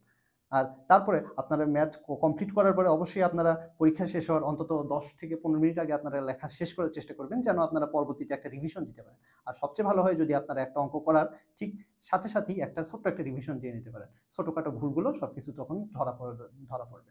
ওকে ফাইন। এখন আমরা এই যে দেখেন, এই জন্য এখানে যোগ চিহ্ন কেন দিয়েছি, কারণ এখানে বলছে সমষ্টি নির্ণয় করতে, সহগুণকের সমষ্টি, এটা বিস্তৃতি করতে পারেনি। ওকে, আবার এরপর পরবর্তী কি আছে, -3 যখন নেব তখন এই কলাম বাদ যাবে, এই রো বাদ যাবে, কি হলো 4 3 7 2। এই দেখেন 4 3 7 2। এখানে আবার বিয়োগ চিহ্ন কেন হলো বলেন? এটার বিয়োগ চিহ্নটা হলো কারণ এখানেই তো বিয়োগ চিহ্নটা, এই জন্য এটা বিয়োগ চিহ্ন হয়েছে। এই যে দেখেন এটা এখানেই বিয়োগ চিহ্ন, এই জন্য এটা বিয়োগ চিহ্ন হয়েছে। এটা কিন্তু সূত্র থেকে আসে নাই, সূত্র থেকে কিন্তু এটা চিন্তা করলে হবে না। ঠিক আছে, তাহলে এইভাবে করলাম। এখন আমরা কি করব, এটা গুণ করব, এই যে এই দুইটা গুণ মাঝখানে বিয়োগ চিহ্ন, এই দেখেন, আবার এই দুইটা গুণ মাঝখানে বিয়োগ চিহ্ন। দেখেন আপনারা খেয়াল করলেই বুঝতে পারবেন সেটা। 3 5 কত হলো, -15, এটা হলো -15, তারপরে -2, এভাবে আসতেছে সবগুলো। দেখেন সবগুলো ক্যালকুলেট করবেন, ক্যালকুলেট করার পরে আপনারা দেখবেন যে অ্যান্সার চলে আসবে। এই যে দেখেন অ্যান্সার কত আসলো, অ্যান্সার আসলো হলো 2। ঠিক আছে, ফাইন। নির্ণায়কের নারী নক্ষত্র নিয়ে আমরা এখন আলোচনা করব। প্রথমেই তো আমরা শুরু করি নির্ণায়কের ধর্ম নিয়ে। ধর্ম বলতে এখানে কি বোঝাচ্ছে? ধর্ম বলতে ইসলাম ধর্ম, বৌদ্ধ ধর্ম, খ্রিস্ট ধর্ম, এটা বোঝাচ্ছে না। ধর্ম বলতে এখানে বোঝাচ্ছে প্রপার্টি, অর্থাৎ নির্ণায়কের কি কি বৈশিষ্ট্য থাকবে সেগুলো। তো চলুন আমরা শুরু করি। প্রথম বৈশিষ্ট্যটা হলো, কোনো নির্ণায়কের যে কোনো দুইটি সারি ও কলামের উপাদানগুলো অভিন্ন হলে এর মান শূন্য হবে। আপনাদেরকে আগেই জানানো হয়েছে যে সারি কোনটি। সারি হলো, যদি আমি এখানে একটা লিখি, এই যে দেখুন এটা একটা নির্ণায়ক, তো এই নির্ণায়কের সারি কোনগুলো বলেন তো? এই যে এটি একটি সারি, এটি একটি সারি, এটি একটি সারি, তিনটি সারি। কলাম কোনগুলো? এই লম্বালম্বিভাবে যেগুলো, সেগুলো হলো কলাম। এই যে তিনটি কলাম। তো এখানে কি বলা হয়েছে? দুটি সারি এবং কলামের উপাদানগুলো অভিন্ন হলে। এই যে খেয়াল করে দেখুন যে এখানে এই যে প্রথম সারিতে কি আছে? A1 B1 C1। দ্বিতীয় সারিতে কি আছে বলুন তো? A1 B1 C1। সেম না? সেম যদি হয়, এই যে এখানে কি বলছে? অভিন্ন হলে। অভিন্ন মানে কি? সেম। তো যেহেতু দুইটা সারির উপাদান সেম, এটা ডাইরেক্ট আর কোনো কিছু ক্যালকুলেশন না করে ডিরেক্ট আমরা বলে দেব কি এটার মান হলো 0। সিমিলারলি দেখুন, দুইটা কলাম যদি উপাদানগুলো সেম হয়, আমরা উপাদান কোনগুলোকে বলছি আগেই আপনারা জানেন যে এই যে জিনিসগুলো নিয়ে আপনার একটা নির্ণায়ক তৈরি হচ্ছে, সেটাই হলো তার উপাদান। তো এখানে দেখুন এই যে কলাম, এটা একটা কলাম, এটা একটা কলাম। তো এই কলামে দেখেন A1 B1 এবং C1। আবার এই দ্বিতীয় কলামে দেখুন A1 B1 C1।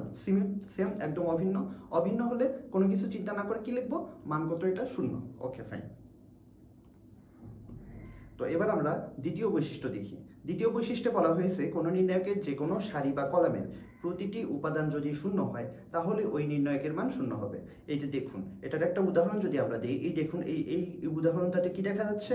এই যে এই নির্ণায়কটার প্রথম যে সারিটা, এই প্রথম সারিতে উপাদানগুলো কি? 3টি উপাদান রয়েছে, 3টে উপাদানেই কিন্তু 0। তো এখানে বলা হয়েছে যে কোনো সারি বা কলামের, এটা হোক প্রথম সারি বা দ্বিতীয় সারি বা তৃতীয় সারি, যে কোনো একটা সারি বা যে কোনো একটা কলামের সবগুলো উপাদান যদি 0 হয়, তাহলে সেই নির্ণায়কের মান কত হবে? 0 হবে। নেক্সট, কোনো নির্ণায়কের পাশাপাশি যে কোনো দুটি সারি বা কলাম পরস্পর বিনিময় করলে, পাশাপাশি যে কোনো দুটি, এখানে একটা জিনিস খেয়াল করবেন যে পাশাপাশি বলা হয়েছে, একদম কিন্তু এমন না যে আপনার এই যে প্রথম কলাম আর তৃতীয় কলাম, এমন কিন্তু না, বা দ্বিতীয় বা হলো এই যে প্রথম সারি বা তৃতীয় সারি, এরকম কিন্তু না, ঠিক আছে? এরকমও কিন্তু হতে পারে, কারণ এটাও কিন্তু একদিক দিয়ে পাশাপাশি হয়, কিন্তু আমরা ওইটা চিন্তা করতেছি না। আমরা এখানে দেখবো যে বলছে পাশাপাশি, যদি ধরেন যে 4টা বা 5টা হতো, সেই ক্ষেত্রে এই ব্যাপারটা আসতো যে পাশাপাশি হলে কি হবে। পাশাপাশি বলতে এই যে ধরেন যে এখানে আমি এ লিখলাম, বি লিখলাম, সি লিখলাম, ডি লিখলাম, এটা একটা কি 4টা সারিওয়ালা নির্ণয়। এখানে আমি যদি বি আর এই যে ডি, এই দুইটার মধ্যে ইন্টারচেঞ্জ করি তাহলে কিন্তু হবে না। বলছে যে পাশাপাশি মানে বি এর সাথে এ করতে হবে অথবা বি এর সাথে সি করতে হবে। এইরকম পাশাপাশি দুটি সারি বা পাশাপাশি দুটি কলাম যদি বিনিময় করা হয়, নতুন যে নির্ণয়টি পাওয়া যাবে সেটি কি হবে, প্রদত্ত নির্ণয়কের সংখ্যাসূচক মানের সমান কিন্তু বিপরীত চিহ্ন হবে। অর্থাৎ এই যে একদম সেম মান থাকবে, মান সেম থাকবে, কিন্তু তার সামনে যে চিহ্নটা সেটা ডিফারেন্ট হয়ে যাবে। অর্থাৎ আপনি সারি বা কলামটা চেঞ্জ করবেন আর সেই সাথে কি করবেন, মানটা সেম থাকবে কিন্তু তার সামনে যে চিহ্নটা, অর্থাৎ পজিটিভ থাকলে নেগেটিভ হবে, নেগেটিভ থাকলে পজিটিভ হবে। এই যে দেখেন একটা উদাহরণ, এই যে একটা নির্ণয় দেওয়া হয়েছে, এইটার আমরা কি করলাম দেখেন, এই যে এখানে কি লিখতেছি, এই যে এই দ্বিতীয় কলামটা B1 B2 B3 এবং প্রথম কলামে কি আছে A1 A2 A3, এই দুটি কিন্তু আমরা ইন্টারচেঞ্জ করতেছি। দেখেন এই যে এটা ছিল প্রথম কলামে, এখন এটা চলে আসছে কি দ্বিতীয় কলামে, আর এই যে এই কলাম যেটা B1 B2 B3 এটা ছিল দ্বিতীয় কলামে, এখন এটা চলে আসছে কি প্রথম কলামে। যদি এমন হয়, ইন্টারচেঞ্জ হয়েছে না, যদি ইন্টারচেঞ্জ হয় তাহলে কি হবে, মান কিন্তু সেম থাকবে কিন্তু এই যে বিপরীত চিহ্ন যুক্ত হবে, ঠিক আছে, বিপরীত চিহ্ন। তার মানে কি হচ্ছে এখানে ডি প্রাইম সমান কি হচ্ছে মাইনাস ডি, আন্ডারস্ট্যান্ড? ওকে, নেক্সট। এবার কি বলা হচ্ছে, যদি একটি তৃতীয় মাত্রা নির্ণয়কে পুনরায় এমনভাবে লেখা হয় যে প্রথম, দ্বিতীয় ও তৃতীয় সারি নির্ণীত নির্ণয়কের প্রথম, দ্বিতীয় ও তৃতীয় কলাম হয়, তবে মান অপরিবর্তিত থাকবে। অর্থাৎ সারিগুলোকে আমরা যদি কলাম হিসেবে লিখি অথবা কলামগুলোকে যদি আমরা সারি হিসেবে লিখি তাহলে তার মানটা কি হবে, সেম থাকবে। তাহলে একটা উদাহরণ দেখি আমরা। এই যে দেখুন, এটা একটা তৃতীয় মাত্রা নির্ণয়, কারণ 3টা সারি রয়েছে, 3টা কলাম, এই যে 3টা সারি এবং 3টা কলাম, ঠিক আছে, এইরকম রয়েছে। এখন সেই ক্ষেত্রে এই যে দেখুন সারি সারি সারি, এই যে কলাম কলাম কলাম। এখন এটা বলেছে কি যে সারিগুলোকে আমি যদি কলাম বানাই অথবা কলামগুলোকে যদি আমি সারি বানাই, তো দেখুন আমরা কলামগুলোকে সারি বানাবো, সারিগুলোকে কলাম বানাবো। এই যে দেখুন, এই যে প্রথম যে সারি A1 B1 C1, এটা কি ছিল, সারি বরাবর ছিল। এখন দেখুন A1 B1 C1 এটা কোন দিক দিয়ে আছে, কলাম বরাবর রয়েছে। তো এটার কথাই এখানে বলা হয়েছে যে প্রথম, দ্বিতীয়, তৃতীয় সারি নির্ণীত নির্ণয়কের প্রথম, দ্বিতীয়, তৃতীয় কলাম হয়। এই যে দ্বিতীয় সারি কি A2 B2 C2 সারি, এটা এখন আমরা কি করছি, সারি মানে আনুভূমিকভাবে লিখেছিলাম, পাশাপাশি লিখেছিলাম, এখন আমরা এটাকে উপর নিচে লিখতেছি A2 B2 C2, উপর নিচে লিখছি মানে একটা কলাম বানিয়ে ফেলছি, সারিটাকে কলাম বানিয়ে ফেলছি। এরকম যদি হয়, আবার দেখেন A3 B3 C3 একটা 3 নম্বর সারি ছিল, এটাকে আমরা বানিয়েছি কি A3 B3 C3 3 নম্বর কলাম। যদি এমন হয় তাহলে প্রদত্ত নির্ণয়কের মান অপরিবর্তিত থাকবে, অর্থাৎ ডি আর ডি প্রাইম দুটোই সেম। ওকে, নেক্সট ওয়ান আমরা যাই। কোনো নির্ণয়কে যে কোনো সারি বা কলামের প্রতিটি ভুক্তি বা উপাদানকে একই সংখ্যা দ্বারা গুণ করলে ওই নির্ণয়কের মানকে একই সংখ্যা দ্বারা গুণ করতে হবে। ওকে, এটা খুবই সহজ, আপনারা আশা করি বুঝতে পেরেছেন জিনিসটা। এই যে দেখুন, একটা নির্ণায়ক ছিল, এই যে ধরেন আমরা একটা এই নির্ণায়কটাকে যদি এইভাবে লিখি যে এটা কেমন ছিল, A1 A2 A3 B1 B2 B3 C1 C2 C3, এই জিনিসটাকে আমি কি করব, এই জিনিসটাকে যদি আমি m দিয়ে গুণ করি, m একটা আমরা কি ধরবো, কি একটা সংখ্যা, ঠিক আছে, এটা পজিটিভ হতে পারে, নেগেটিভ হতে পারে, যে কোনো ধরনের সংখ্যা হতে পারে। এটা আমি যদি m দিয়ে গুণ করি, কেমন করে লিখবো বলেন তো, এইভাবে লিখবো, এই যে mটা এখানে দিয়ে দিলাম। এখন এটা মানে কি, এই এমটা এখানে আমি দিয়ে দিলাম, এখানে এই যে দেখেন এটা কিন্তু পাশে কিন্তু এটাই চলে আসছে, অর্থাৎ এই যে প্রথম সারি বরাবর আমি এটাকে গুণ করেছি, তিনটাতেই এম রয়েছে, এখানে দেখুন এই যে এমটি পুরোটা কি গুণ হয়েছে। অর্থাৎ যে কোনো একটা সারি বা কলামের প্রতিটি উপাদান, যে কোনো একটা সারি বা যে কোনো একটা কলামের প্রতিটি যে উপাদান আছে সবগুলো উপাদানকে আপনারা যদি একটা সংখ্যা দিয়ে, নির্দিষ্ট একটা সংখ্যা দিয়ে গুণ করেন, তাহলে ওই সংখ্যা দ্বারা পুরো নির্ণায়কটাকেই গুণ করা লাগবে। ওকে, আশা করি বুঝতে পেরেছেন। আবার যদি আমি এটা এইভাবে দিতাম যে ধরেন যে আমি এই যে এইটা যদি এইভাবে দিতাম যে এইখানে এটা এম দিয়ে এই পাশে গুণ করে দিতাম, এই পাশে গুণ করতাম, কলাম বরাবর গুণ করতাম, তাহলেও কিন্তু আমি সামনে এই যে এমটা যেটা লিখছি এইভাবে লিখতাম বা এইভাবে লিখতাম, ঠিক আছে। এই যে ধরেন যে এটাই আমি যদি দেখাই আপনাদেরকে, এই যে দেখুন,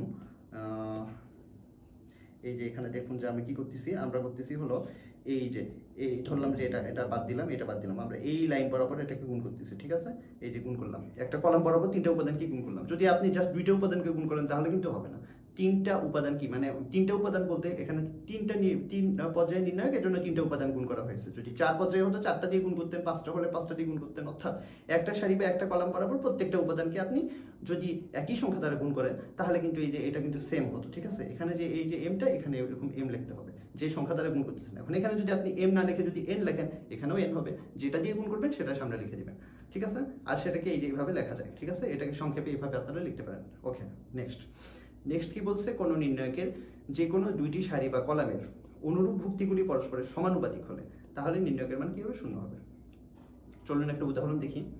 এই যে দেখুন, এই যে সারিটা উপাদান কি কি রয়েছে, A2 B2 এবং C2। এর উপরের যে সারিটা এখানে কি রয়েছে দেখুন, সেম, কিন্তু same MA2 MB2 MC2 same, শুধু M দ্বারা গুণ হয়েছে আগেরটার মতো, মানে পুরোটাকে M দ্বারা গুণ হয়েছে। যদি এরকম হয় যে এখন দুইটা কি সমানুপাতিক না, পরস্পরের সমানুপাতিক না, এখানেও দেখেন এই যে A2 আর এই দুইটার মধ্যে ইয়া কি, অনুপাত কি, M। আবার এই দুইটার মধ্যে অনুপাত কি, অনুপাত মানে কি বলেন তো, অনুপাত মানে হলো ভাগ। তো এই যে দেখুন MA2 বাই A2 কত আসে, M। MB2 বাই, এটা নিচে হবে B2 বাই B2, এটা কত হচ্ছে M, কারণ এই যে B2 B2 কাটা গেল, A2 A2 কাটা গেল। আবার MC2 বাই C2, এটা কাটা যাচ্ছে, কি হচ্ছে M। তিনটে কি, তিনটেরই অনুপাত সেম না, তো এরকম যদি সেম হয় তাহলে সেটার মান কত হবে, শূন্য হবে। ওকে, এই যে শূন্য দিয়ে দিলাম। এখন এই জিনিসটাতে এমটা কি, এমটা একটা ধ্রুবক। ওকে, নেক্সট, কোন নির্ণায়কের একটি সারি বা কলামের দুইটি ভুক্তি, এখন আমরা যদি এই জিনিসটা একটু মুছে ফেলি তাহলে আপনাদের দেখতে সুবিধা হবে। দেখুন, কোন নির্ণায়কের একটি সারি বা কলামের ভুক্তিগুলোকে কি করবো, দুটি ভুক্তির সমষ্টি রূপে গঠিত করা হলে ওই নির্ণায়কে দুটি নির্ণায়কের সমষ্টি রূপে প্রকাশ করা যায়। একটা উদাহরণ দেখেন, এই যে দেখেন, এই যে প্রথম যে কলামটা, এই কলামের যে ভুক্তি মানে কি, ভুক্তি আর উপাদান কিন্তু সেম জিনিস, আগেই বলা হয়েছে। তাহলে এই যে দেখুন, প্রথম যে কলামটা, এটাকে আমি লিখেছি কি A1 plus alpha 1, B1 plus alpha 2, C1 plus alpha 3, অর্থাৎ আমি যোগফল রূপে প্রকাশ করেছি। এখন এই যোগফলটাকে আমি কিভাবে লিখতে পারি, দেখুন এই যে এটা প্রথমে এই যে শুধু A1 plus A1 B1 C1 এইটা নিয়ে একটা লিখলাম, এইটার বাকিটুকু তো যা আছে তাই আছে, ঠিক আছে। এইটা নিয়ে একটা লিখলাম, যোগ আবার এই যে এই পাশের যেটা, এইটা নিয়ে আবার আরেকটা লিখলাম। তো দুইটা নির্ণায়ক বানিয়ে ফেললাম, একটা নির্ণায়ক ছিল, দুইটা নির্ণায়ক বানিয়ে ফেললাম। এটাই এখানে বলেছে। যখন এই যে এখানে যোগ চিহ্ন রয়েছে, তিনটাতে কি আছে, যোগ চিহ্ন রয়েছে, এই জন্য এখানে আমি মাঝখানে কি দিয়েছি, যোগ চিহ্ন দিয়েছি। অর্থাৎ এই যে এই উপাদানগুলো এবং এই উপাদানগুলো যদি পাশাপাশি আপনারা যোগ করেন সারি বরাবর, বা ইচ্ছে করলে কলাম বরাবর, যে কোনো বরাবরই দিতে পারেন, যেমন এখানে কলাম বরাবর দেওয়া রয়েছে, যদি যোগ করেন তাহলে সেটাকে আপনারা একত্রে এইভাবে লিখে ফেলতে পারবেন, ঠিক আছে। ওকে, নেক্সট দেখেন, কোনো নির্ণায়কের একটি সারি বা কলামের ভুক্তিগুলোকে একই সংখ্যা দ্বারা গুণ করে ওই নির্ণায়কের অপর কোনো সারি বা কলামের ভুক্তিগুলোর সাথে যোগ বা বিয়োগ করলে মান পরিবর্তন হয় না। একটা উদাহরণ দেখুন, এই যে দেখুন, এটা একটা নির্ণায়ক, 3 গুণ 3 আকারের নির্ণায়ক। আমরা কেন 3 মাত্রার নির্ণায়ক বেশি পড়াচ্ছি বলুন তো, বিকজ 3 মাত্রার নির্ণায়ক থেকেই কিন্তু প্রশ্ন বেশি আসবে। 2 মাত্রার নির্ণায়ক তো খুবই সহজ, আর 1 মাত্রার নির্ণায়ক তো কোনো নির্ণায়কই না। সো এই জন্য 3 মাত্রার নির্ণায়ক থেকেই বেশি প্রশ্ন আসবে, আর 4 মাত্রার নির্ণায়ক বেশি বড়, সো ওখান থেকেও প্রশ্ন আসার সম্ভাবনা কম। এই জন্য আমরা উদাহরণগুলো সব ট্রাই করেছি 3 মাত্রার নির্ণায়ক দিয়ে দেখানোর জন্য।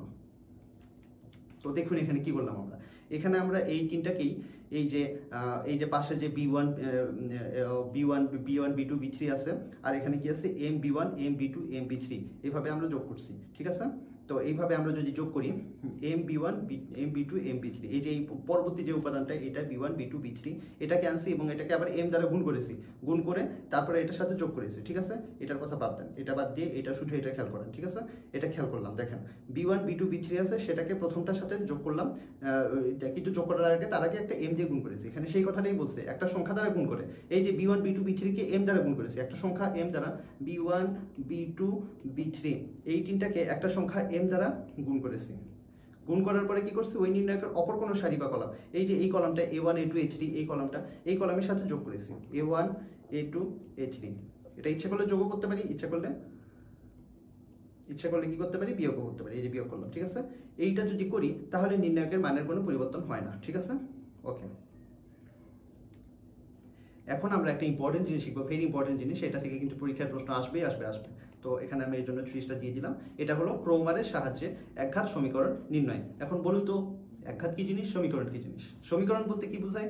সমীকরণ মানে একটা সমান চিহ্নর দুই পাশে যদি সমান সেম জিনিস থাকে সেটাকে বলা হয় হলো সমীকরণ। যেমন যদি আমি এইভাবে লিখি যে দেখুন 6 এক্স সমান 12 লিখলাম, দুই পাশে সমান চিহ্ন দিয়ে যদি এভাবে আমি লিখি এটাকে বলা হয় একটা সমীকরণ। এখন এখান থেকে দেখুন এই যে এটাকে এক্স এর এখানে পাওয়ার কত বলুন তো, কোনো কিছুর পাওয়ার যদি না লেখা থাকে তার মানে তার পাওয়ার কত 1। পাওয়ার মানে কি ঘাত বা শক্তি, এই জন্য এটা এক ঘাত বলা হয়েছে, এই যে একটা ঘাত তাই না, 1 পাওয়ার। এই জন্য যদি এরকম লিখতাম 6x স্কোয়ার সমান 12, এটা কিন্তু এক ঘাত না, কারণ এটা হলো দ্বিঘাত, 2 পাওয়ার আছে, পাওয়ারের উপর ভিত্তি করে সমীকরণ দেখানো হয়। এইটা সম্পর্কে সমীকরণ সম্পর্কে আমরা ভবিষ্যতে আরো জানবো, যখন সমীকরণ সম্পর্কে আমরা পড়ালেখা করব তখন। তো আসুন আমরা দেখি, আমরা এখন আমাদের পড়া হলো একঘাত সমীকরণ নিয়ে, তো চলুন আমরা একঘাত সমীকরণ নিয়ে দেখি যে কি হচ্ছে। এটা একটা একঘাত সমীকরণ। তো এই একঘাত সমীকরণ থেকে যদি আমি আপনাদেরকে বলি যে এটা সমাধান করুন, তাহলে আপনারা কি করবেন, খুবই সহজ, এক্স এর মান বের করবেন। সেটা কেমন করে করবো, এই পাশে এটা কি আছে, গুণ অবস্থায় আছে, গুণটাকে এই পাশে আনলে, কারণ কি মাঝখানে কিছু না থাকলে গুণ চিহ্ন হয় আপনারা জানেন। তো এটা 6টাকে এখানে ভাগ করে দিলাম, ভাগ করে অ্যান্সার কত আসলে 2, তার মানে এক্স এর ভ্যালু কত 2, মানে এক্স এর ভ্যালু যদি 2 হয় তাহলে এটা মানটা সিদ্ধ হবে। দেখুন এখানে প্রমাণ দেখুন, এক্স এর ভ্যালু আমি 2 বসালাম, 6 দুগুণে কত হয় 12, এই দেখুন 12 আর 12 সমান হয়ে গেছে। তো ঠিক আছে, এটাকে বলা হয় একঘাত সমীকরণ। এখন একঘাত সমীকরণেরই যে আমি আপনাদেরকে কি করলাম, একটা সমাধানের সিস্টেম দেখালাম। এরকম বিভিন্ন সমাধানের সিস্টেম রয়েছে। তো এখন আমরা আরেকটা সিস্টেম শিখবো, সেটা হলো ক্রোমারের নিয়ম। ক্রোমার নামক একজন বিজ্ঞানী, সে একটা সিস্টেম আবিষ্কার করেছিল, যেটা হলো নির্ণায়কের সাহায্যে, নির্ণায়ক বা ম্যাট্রিক্সের সাহায্যে এই একঘাত সমীকরণের সমাধান। তো এই জিনিসটা কিভাবে হয় সেটাই আমরা এখন দেখবো। চলুন আমরা প্রথমে দেখি যে সমীকরণ জোট। এখানে সমীকরণ জোট কেন, জোট মানে হলো দুইটি, কেন দুইটা লাগবে বলুন তো। এখানে দেখুন চলক, চলক বলতে কি বোঝায়, যেটার মান পরিবর্তন হয়, আপনারা জানেন। এই যে এখানে চলক কোনটা, এক্স, এখানে কোনটা ওয়াই, দুইটা চলক না, দুইটা যদি চলক হয় তাহলে কি করতে হয়, একটা মান দিয়ে, এই যে এখানে দেখুন এখানে একটা চলক ছিল শুধু এক্স, এই জন্য আমি একটা সমীকরণ দিয়ে মান বের করতে পারছি। কিন্তু যদি দুইটা চলক হয় তাহলে কি একটা সমীকরণ দিয়ে মান বের করতে পারবেন, পারবেন না। এটা আপনারা খুব ছোটবেলা থেকেই জানেন, ছোটবেলায় আপনারা যখন সমীকরণের অঙ্ক করেছেন তখন আপনারা এটা খুব ভালো মতোই খেয়াল করেছেন। তো এখন দেখুন এখানে যেহেতু দুইটা চলক রয়েছে, এই জন্য আমরা এখানে কি করেছি, দুইটা সমীকরণ নিয়েছি। এখন কিন্তু দুইটা সমীকরণ সলভ করে আমরা এখান থেকে এক্স এর ভ্যালু এবং ওয়াই এর ভ্যালু দুইটা বের করতে পারবো। তো ঠিক আছে, এক্স এর ভ্যালু এবং ওয়াই এর ভ্যালু যদি বের করি তাহলে সেটাই কিন্তু সমীকরণটা সমাধান হয়ে যাবে। তো এই জন্য এটাকে সমীকরণ জোট বলা হয়েছে, কারণ দুইটা সমীকরণ রয়েছে। ওকে, এখন দেখুন এইটা করার সিস্টেমটা হলো, প্রথমে আপনাকে কি করতে হবে, আমরা যদি একটু সুন্দর করে মুছে দিই তাহলে দেখুন এই যে এক্স এর সহগ কোনটা। আচ্ছা আপনাদেরকে এখন বলি যে সহগ কাকে বলে। সহগ হলো এই যে দেখুন, মনে করেন 5y, একটা জিনিস লিখলাম, এখানে চলক কোনটা, y, তো y এর সাথে যে সংখ্যাটা থাকবে সেটাকেই কিন্তু সহগ বলে। এখন বলুন তো y এর সহগ কত, তাহলে 5, কেমন 5, +5, অবশ্যই চিহ্ন সহ বলতে হবে, কারণ এমনও হতে পারে যে এটা -5y, এটা সহগ কত, -5। সো চিহ্ন সহ যে উপাদান, যে সংখ্যাটা থাকবে একটা চলকের সাথে সেটাই হলো তার সহগ। তো এখানে x এর সহগ কত বলুন তো, a1, এই যে দেখুন a1, এখানে x এর সহগ কত বলুন তো, a2, এই যে দেখুন a2, এখানে y এর সহগ কত বলুন তো, b1, এই যে b1, y এর সহগ কত বলুন তো, b2, এই যে b2। তার মানে আমাদের প্রথম কাজ হবে কি, একটা নির্ণায়ক নিব, যে নির্ণায়কটার নাম হবে d, সেই নির্ণায়কের মধ্যে আমরা x এর এবং y এর সহগগুলো লিখব। দেখুন এখানে সবগুলোর সামনে প্লাস চিহ্ন, কোনো চিহ্ন না থাকে মানে প্লাস চিহ্ন, এই জন্য আমরা এখানে আর কোনো চিহ্ন দিইনি, কারণ প্লাস তো লেখা না লেখা একই কথা। এবং এটার একটা থিওরি হলো যে এটা সমান শূন্য হওয়া যাবে না, এটা আপনাদের মুখস্থ রাখতে হবে যে d এর ভ্যালু শূন্য হওয়া যাবে না। ওকে ফাইন, নেক্সট আমরা কি করব, এই যে এখানে পাশে লিখে দিচ্ছি আমি x এবং y এর সহগ দ্বারা গঠিত নির্ণায়ক, আপনাদেরকে যে কথাটা আমি একটু আগেই বললাম। তো এরপরে আমরা কি করব দেখুন, এরপরে আমরা dx যখন লিখব তখন আমরা কি করব, ভালো করে খেয়াল করে দেখবেন যে dx-টা কেমন করে লিখব, এটা হলো অনেক ইম্পর্টেন্ট একটা জিনিস। তো এখন আমরা কি লিখব, dx লিখব। dx যখন লিখব তখন দেখুন কি করি, এই যে এই পাশের এটাকে কি বলে, এটা হলো ধ্রুবক। এই যে একটা একঘাত সমীকরণের আদর্শ রূপ হলো ax + by + c = হলো 0। এটা হলো একটা একঘাত সমীকরণের আদর্শ রূপ এটাকে বলা হয়। এটা সম্পর্কে আপনারা যখন সমীকরণ সম্পর্কে আপনারা পড়ালেখা করবেন তখন আপনারা খুব সুন্দর মতো বুঝতে পারবেন কেন এটাকে এরকম বলা হয়। তো এখন আপনারা শুধু এটুকু জেনে রাখেন যে একটা একঘাত সমীকরণ, একঘাত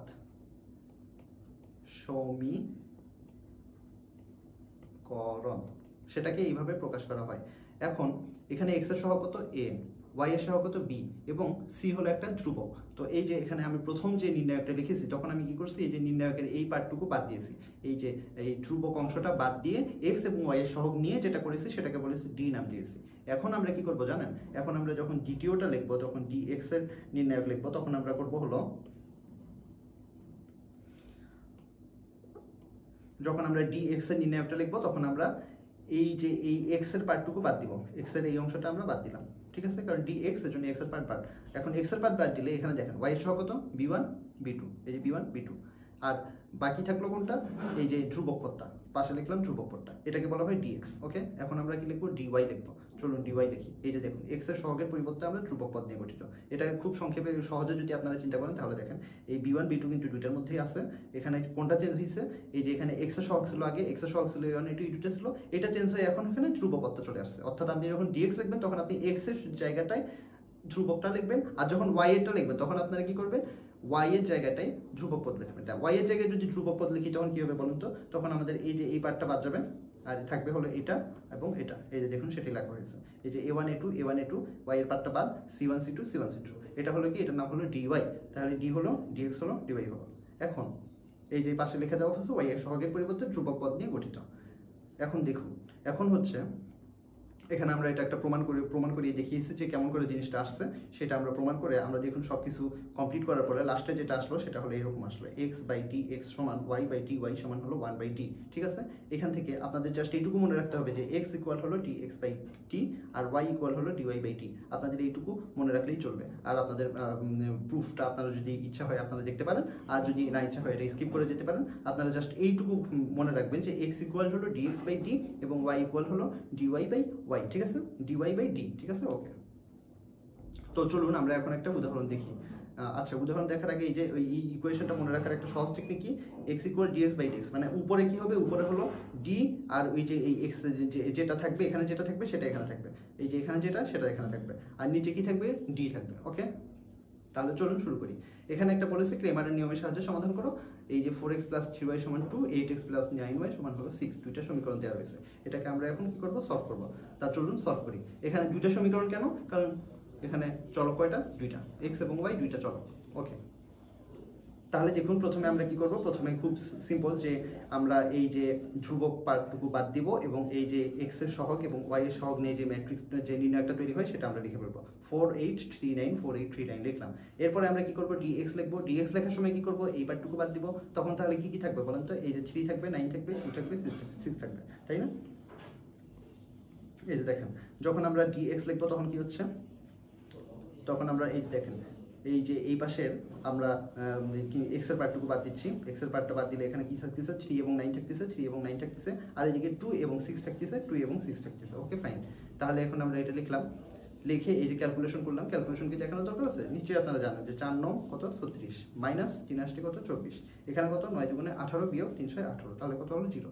এভাবে dx বের করলাম। এবার dy বের করব। dy বের করার সময় কি করব বলেন তো, dy বের করার সময় এই y এর পার্টটুকু বাদ দিব, x এর পার্টটা লিখবো আর c এর পার্টটা লিখবো। দেখুন x এর পার্টটা লিখলাম এই যে 48, আর c এর পার্টটা লিখলাম 2 আর 6 লিখলাম। লিখে ক্যালকুলেশন করলাম, এই যে 424 বিয়োগ 8 দুগুণে 16 সমান 8, এই তিনটা লিখলাম। এখন হলো আমরা কি ইয়াটা কি জানিস, এই যে সূত্রটা x ইকুয়াল হলো dx বাই d। তো এখন dx এর ভ্যালু কোথায় পাইছি, এই যে dx এর ভ্যালু কত 0, আর d এর ভ্যালু কত, d এর ভ্যালু হলো 12। তা কোনো কিছুকে যদি 0 বাই 12 হয় বলুন তো অ্যান্সার কত হবে, উপরে 0 থাকে মানে পুরোটাই 0। তো দেখুন এই যে পুরোটাই 0 হয়ে গেল, তাই না? এবার y এর ভ্যালু কত আসলো, y সমান dy by d, dy by d আমরা একটু আগেই সমীকরণটা লিখছি, তাই না? মুখস্থ আছে না আপনাদের, y সমান dy বাই d, এই যে এখানে y, এজন্য এখানে y। তো এখন y এর ভ্যালু, dy এর ভ্যালু কত 8, এই যে দেখুন 8, আর d এর ভ্যালু কত বলেন তো, d এর ভ্যালু হলো 12। তো 8 বাই 12, এই দেখুন 8 বাই 12 কাটাকাটি করে কত আসে 2 বাই 3। তাহলে আমার অ্যান্সার কত আসছে বলুন তো, x, y সমান হলো 0 2 বাই 3। আশা করি বুঝতে পেরেছেন। আচ্ছা দেখুন এই যে এই জিনিসটা এখানে লেখা হয়েছে, এটা আপনারা প্রথমে এইভাবে লিখবেন আর লাস্টে অ্যান্সার করার সময় এইভাবে জিনিসটা লিখবেন। ঠিক আছে, এইভাবে লেখাটা হলো নিয়ম। ওকে ফাইন, এখন আমরা এই অধ্যায়ে কিছু প্রয়োজনীয় সূত্রগুলো দেখি। এক নজরে আমরা চোখ বুলিয়ে নিব যে কি কি সূত্র রয়েছে, তারপরে আমরা ডিরেক্ট অঙ্কতে যাব। অঙ্ক করার সময় আপনারা জিনিসটা আরো ভালো করে বুঝতে পারবেন। তো চলুন, এই যে একটু আগে আমরা ক্রেমারের নিয়ম থেকে যে সূত্রটা পাইলাম যে x ইকুয়াল হলো dx by d, y equal dy by d, z equal dz by z। z কখন হবে, যদি আপনাকে তিনটা সমীকরণ দেওয়া থাকে, যেমন এরকম যদি থাকে যে x plus y plus z equal 3। আবার 2x মাইনাস 5y যোগ 3z সমান 2।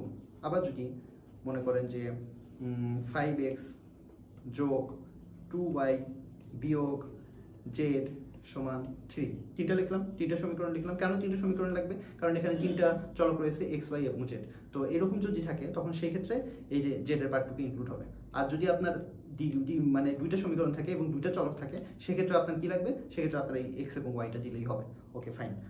নেক্সট আরেকটা আমরা দেখলাম কি, যে a1 a2 a3 b1 b2 b3 c1 c2 c3 এইরকম যদি এখানে একটা নির্ণায়ক থাকে, তাহলে সেই ক্ষেত্রে আমরা সেটাকে কি লিখতে পারি? a1 প্লাস b1 বড় হাতের b1 প্লাস c1 বড় হাতের c1, এইভাবে এটাকে লিখতে পারি, আমরা প্রকাশ করতে পারি। এখানে a1 b1 c1 জিনিসটা কি বলুন তো?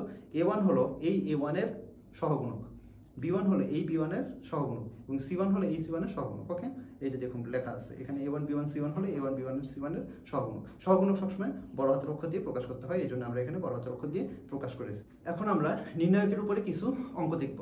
অঙ্কগুলো দেখলে এখানে এই অঙ্কগুলো এমনভাবে সাজানো হয়েছে যেন আপনারা খুব সহজেই অঙ্কগুলো বুঝতে পারেন এবং পরীক্ষায় যেন এই ধরনের প্রশ্ন আসলে আপনারা কোনো চিন্তা ছাড়াই একদম নির্বিঘ্নে খুব নিশ্চিন্তে আপনাদের জন্য অঙ্কগুলো সলভ করে দিয়ে আসতে পারেন। সেই কথা বিবেচনা করেই আপনাদের জন্য সব রকম টাইপ থেকে একটি বা দুটি করে প্রশ্ন দেখানো হয়েছে এবং লাস্টে আপনাদের জন্য কিছু কাজ দেওয়া হবে, সেটা আপনারা ট্রাই করবেন। ওকে, চলুন আমরা শুরু করি। আমাদের প্রথম অঙ্কটা কি?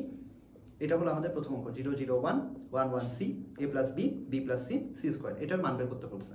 এখন এই যে নির্ণায়কের এটা কি একটা 3 পর্যায়ের একটা বিস্তৃতি বা 3 ক্রমের একটা বিস্তৃতি, কারণ কি 3টা সারি 3টা কলাম, তাই না?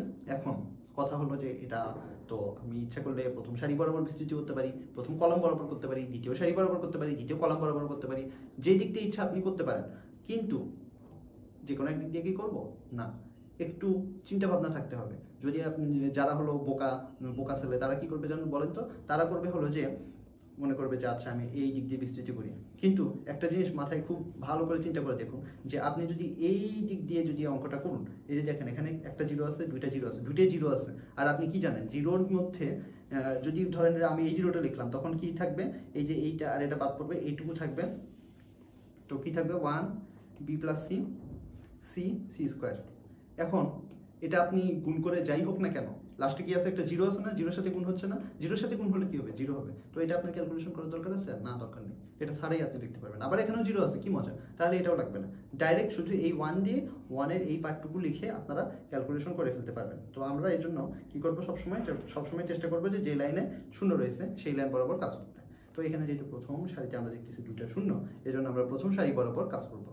তো দেখুন প্রথম সারি বরাবর আমরা কাজ করি। এই যে প্রথম সারিতে এই যে জিরো ছিল, এই জিরো দিয়ে পুরোটা গুণ করলে কত হয়? জিরো হয়, এই জন্য আমরা জাস্ট জিরো লিখে দিচ্ছি। এই যে জিরো দিয়ে পুরো, আমি যদি জিরো যখন হবে তখন এই কলাম আর এই সারি বাদ পড়বে, বাকিটা যেটাই থাকুক না কেন জিরো যেহেতু আছে, তো লাস্টে আলটিমেটলি জিরোই হবে, এই জন্য আমরা এটা জিরো লিখে দিচ্ছি। বাকিটা আপনার করার কোনো প্রয়োজন নেই, শুধু সময় নষ্ট করার কোনো প্রয়োজন নেই, জাস্ট এইভাবে আপনারা জিরো লিখে দেবেন। এরপরে যেটা, সেটাই হলো আসল জিনিস, যে এরপরে আপনারা কি করবেন, এই যে এই 1 দিয়ে যখন কাজ করবো, তখন 1 দিয়ে যখন কাজ করবো তখন কি হবে? এই কলাম এই সারি বাদ যাবে, বাদ গেলে কি থাকলো? এই যে 1 a plus b 1 b plus c থাকলো। এই যে দেখুন লিখলাম, লেখার পরে এরপরে কি করবো? গুণ করলাম। এখানে কত হচ্ছে? b plus c minus a minus b। এই যে দেখুন পরের লাইনে আমরা যদি আসি, তাহলে দেখবেন যে এই যে এই দুইটা গুণ করলে কত হচ্ছে? b প্লাস c, মাঝখানে কি হবে? মাইনাস, তারপরে এই দুইটা গুণ করলে কত হচ্ছে? a plus b। তো এখন আমরা ব্র্যাকেটগুলো উঠিয়ে দিলাম পরের লাইনে। ব্র্যাকেট উঠিয়ে দেওয়ার পরে কি হচ্ছে দেখুন, এই যে মাইনাস বি এবং প্লাস বি কাটা যাচ্ছে, থাকলো কি? সি মাইনাস এ। তো আমাদের মান বের করা হয়ে গেল। তাহলে এইটার মান কত? মান হলো সি মাইনাস এ। এখন আমরা পরবর্তী অঙ্কটা দেখি। আগের অঙ্কতে আপনাদের ট্রিক্সটা কি দেখিয়েছিলাম, যে লাইন বরাবর যে সারি বা যে কলাম বরাবর শূন্য থাকবে বেশি, সেই সারি বা কলাম বরাবর কাজ করবেন। তো এখানে কি কোনো শূন্য আছে? এখানে আমরা কোনো শূন্য দেখতেছি না। তো যেহেতু শূন্য নাই, শূন্য আমরা কিন্তু বানিয়ে নিতে পারি। আপনাদের একটা নির্ণায়কের অঙ্ক করার সময় আপনাদের প্রথমেই চিন্তা থাকবে কি, যে আমরা কোনো একটা সারি বা কোনো একটা কলামে শূন্য বানানোর চেষ্টা করব, কোনো না কোনোভাবে শূন্য বানানোর চেষ্টা করব। তো এখানে দেখুন চিন্তা করে, প্রথম সারি এবং দ্বিতীয় সারি যেটা আমরা দেখতেছি, এই দুটা সারি কি দুটোই সেম না? যদি আমরা মাইনাস করি, 1 থেকে 1 বিয়োগ করলে কত হয়? 0। আবার দ্বিতীয় সারি এবং তৃতীয় সারি এই দুটাকে যদি আমরা মাইনাস করি, 1 থেকে 1 বিয়োগ করলে কত হয়? 0 হয়। এখন যখন এই দুইটা বিয়োগ করবো, তখন কিন্তু এই দুটো বিয়োগ করতে হবে, a মাইনাস বি। এই দুটো বিয়োগ করে কত হবে? a cube minus b cube. Same এখানেও b minus c, b cube minus c cube. দেখুন আমরা লিখে শুরু করি, তাহলে বুঝতে পারবেন। এই যে দেখুন, প্রথমে আমরা এই যে দেখুন কি করব, এই যে প্রথম সারি, এই যে দ্বিতীয় সারি, এই দুটা বিয়োগ করলাম, বিয়োগ করলে কত হচ্ছে 1 - 1 = 0, এই দেখুন 0 লেখা হবে। এরপরে a এবং b, এই দুটো বিয়োগ করলে কত হচ্ছে a - b, দেখুন a - b লেখা হয়েছে, a³ - b³ a³ - b³ লেখা হয়েছে। পরবর্তীতে কি হবে, এই যে 1 - 1 = 0, b - c, আর এটা b³ - c³, দেখুন 0 b - c b³ - c³, আর লাস্টেরটা কি করলাম, লাস্টেরটা যা আছে তাই থাকবে, তাই না? তিনটে কি করা যাবে, তিনটে একসাথে করলে তো কেমন করে হলো, তাহলে সবগুলো 0 হয়ে গেল, তাহলে তো মান শেষ। এই জন্য তিনটা করা যাবে না, যে কোনো দুইটা কাজ করতে পারবেন আপনি। ওকে, করলাম। তাহলে এখন দেখুন পরবর্তী লাইন যা আছে তাই থাকলো। এখন এইখানে যে কাজটা করেছি সেটা কিন্তু আমাকে পাশে লিখে দিতে হবে, না হলে কিন্তু আপনার নাম্বার কাটবে। এই জন্য দেখুন এই যে পাশে খুব সুন্দর করে লেখা রয়েছে। কি করছি আমরা, রো 1, এই যে এটা হলো ছিল কি রো 1, এই রোটা আমরা চেঞ্জ করছি, আর এই যে এই সেকেন্ড রো যেটা, এটা আমরা চেঞ্জ করছি, তাই না? প্রথম রোতে আমরা কি কাজ করছি, 1 নম্বর রো থেকে 2 নম্বর রো বিয়োগ করছি, এই যে এটা ছিল 1 নম্বর রো, এটা ছিল 2 নম্বর রো, এই দুইটা আমরা কি করেছি, বিয়োগ করছি। আর দ্বিতীয় সারিতে আমরা কি করেছি, 2 নম্বর রো থেকে 3 নম্বর রো বিয়োগ করেছি। আর এই জন্য এই যে উপরে যে চিহ্নটা দেওয়া হয়েছে এটাকে বলা হয় হলো প্রাইম, আর প্রাইম, আর1 প্রাইম। আর1 প্রাইম কেন লিখলাম, 1 নম্বর সারিতে আমরা লেখাটা লিখেছি এবং যে কাজটা করেছি সেটা এখানে পাশে লিখেছি। ওকে, তাহলে এইভাবে আপনারা জিনিসটা লিখে দেবেন। এই চিহ্নটাকে কি বলে বলুন তো, এই যে একটু আগে আমি বললাম, এই চিহ্নটাকে বলা হলো প্রাইম, PRIMP। সংক্ষেপে পড়তে হয় R1 প্রাইম সমান R1 - R2, R2 প্রাইম সমান R2 - R3। ওকে, ফাইন।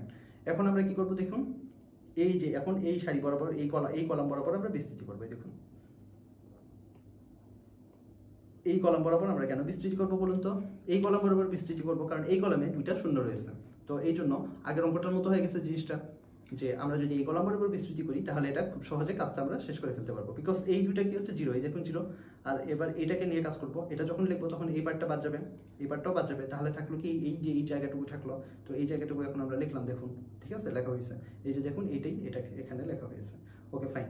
এখন আমরা কি করব দেখুন, এখন একটু চিন্তা করে দেখুন যে এখানে কি হচ্ছে, এখানে জিনিসটা কি হচ্ছে, এই যে a³ - b³ আর b³ - c³, এখানে কি হচ্ছে বলুন তো, এখানে হচ্ছে হলো a³ - b³ এর একটা সূত্র আছে। কি সূত্র আছে বলুন তো, a - b into a² plus ab plus b²।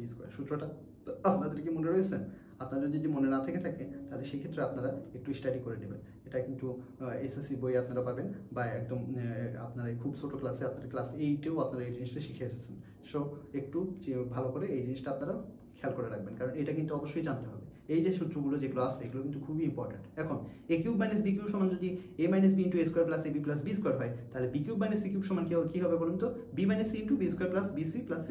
দেখুন এই যে পরবর্তীতে আমরা সেই কাজটা করবো। দেখুন এই যে এখানে আমরা দেখুন এই কাজটা করেছি, এখানে একটা লাইন আমরা স্কিপ করেছি, একটা লাইন স্কিপ করে পরের লাইনে গিয়েছি। তো আমি যদি এখানে এই লাইনটা করে দিই তাহলে দেখুন কি হবে, 0 আর 0 কি লেখা লাগবে, লাগবে না। আর এই যে 1টা কি লেখা লাগবে, 1 - 2 1। তাহলে এখানে কি থাকতেছে, এই যে দেখুন a - b b - c, আর এখানে কি হচ্ছে a - b into a² plus ab plus b², আর এখানে কি হচ্ছে b - c into b² plus bc plus c²। এরপরে দেখুন এরপরের কাজ আমাদের কি হবে, এই সারি বরাবর এখানেও একটা a - b আছে, এখানেও একটা a - b রয়েছে। তাহলে এই দুটো থেকে আমরা কি কমন নিতে পারি, a - b কমন নিতে পারি। যদি কমন নেই তাহলে কি থাকবে, এই যে দেখুন a - b সামনে চলে আসছে, তাহলে এখানে কি থাকবে, এই জায়গায় a - bটা তো আমরা কমন নিয়েছি, তাহলে এই জায়গায় a - b এর জায়গায় 1 হয়ে যাবে, 1। এইখানে a - b যেহেতু কমন নিয়েছি, বাকি যেটা থাকলো সেটা এখানে লিখলাম।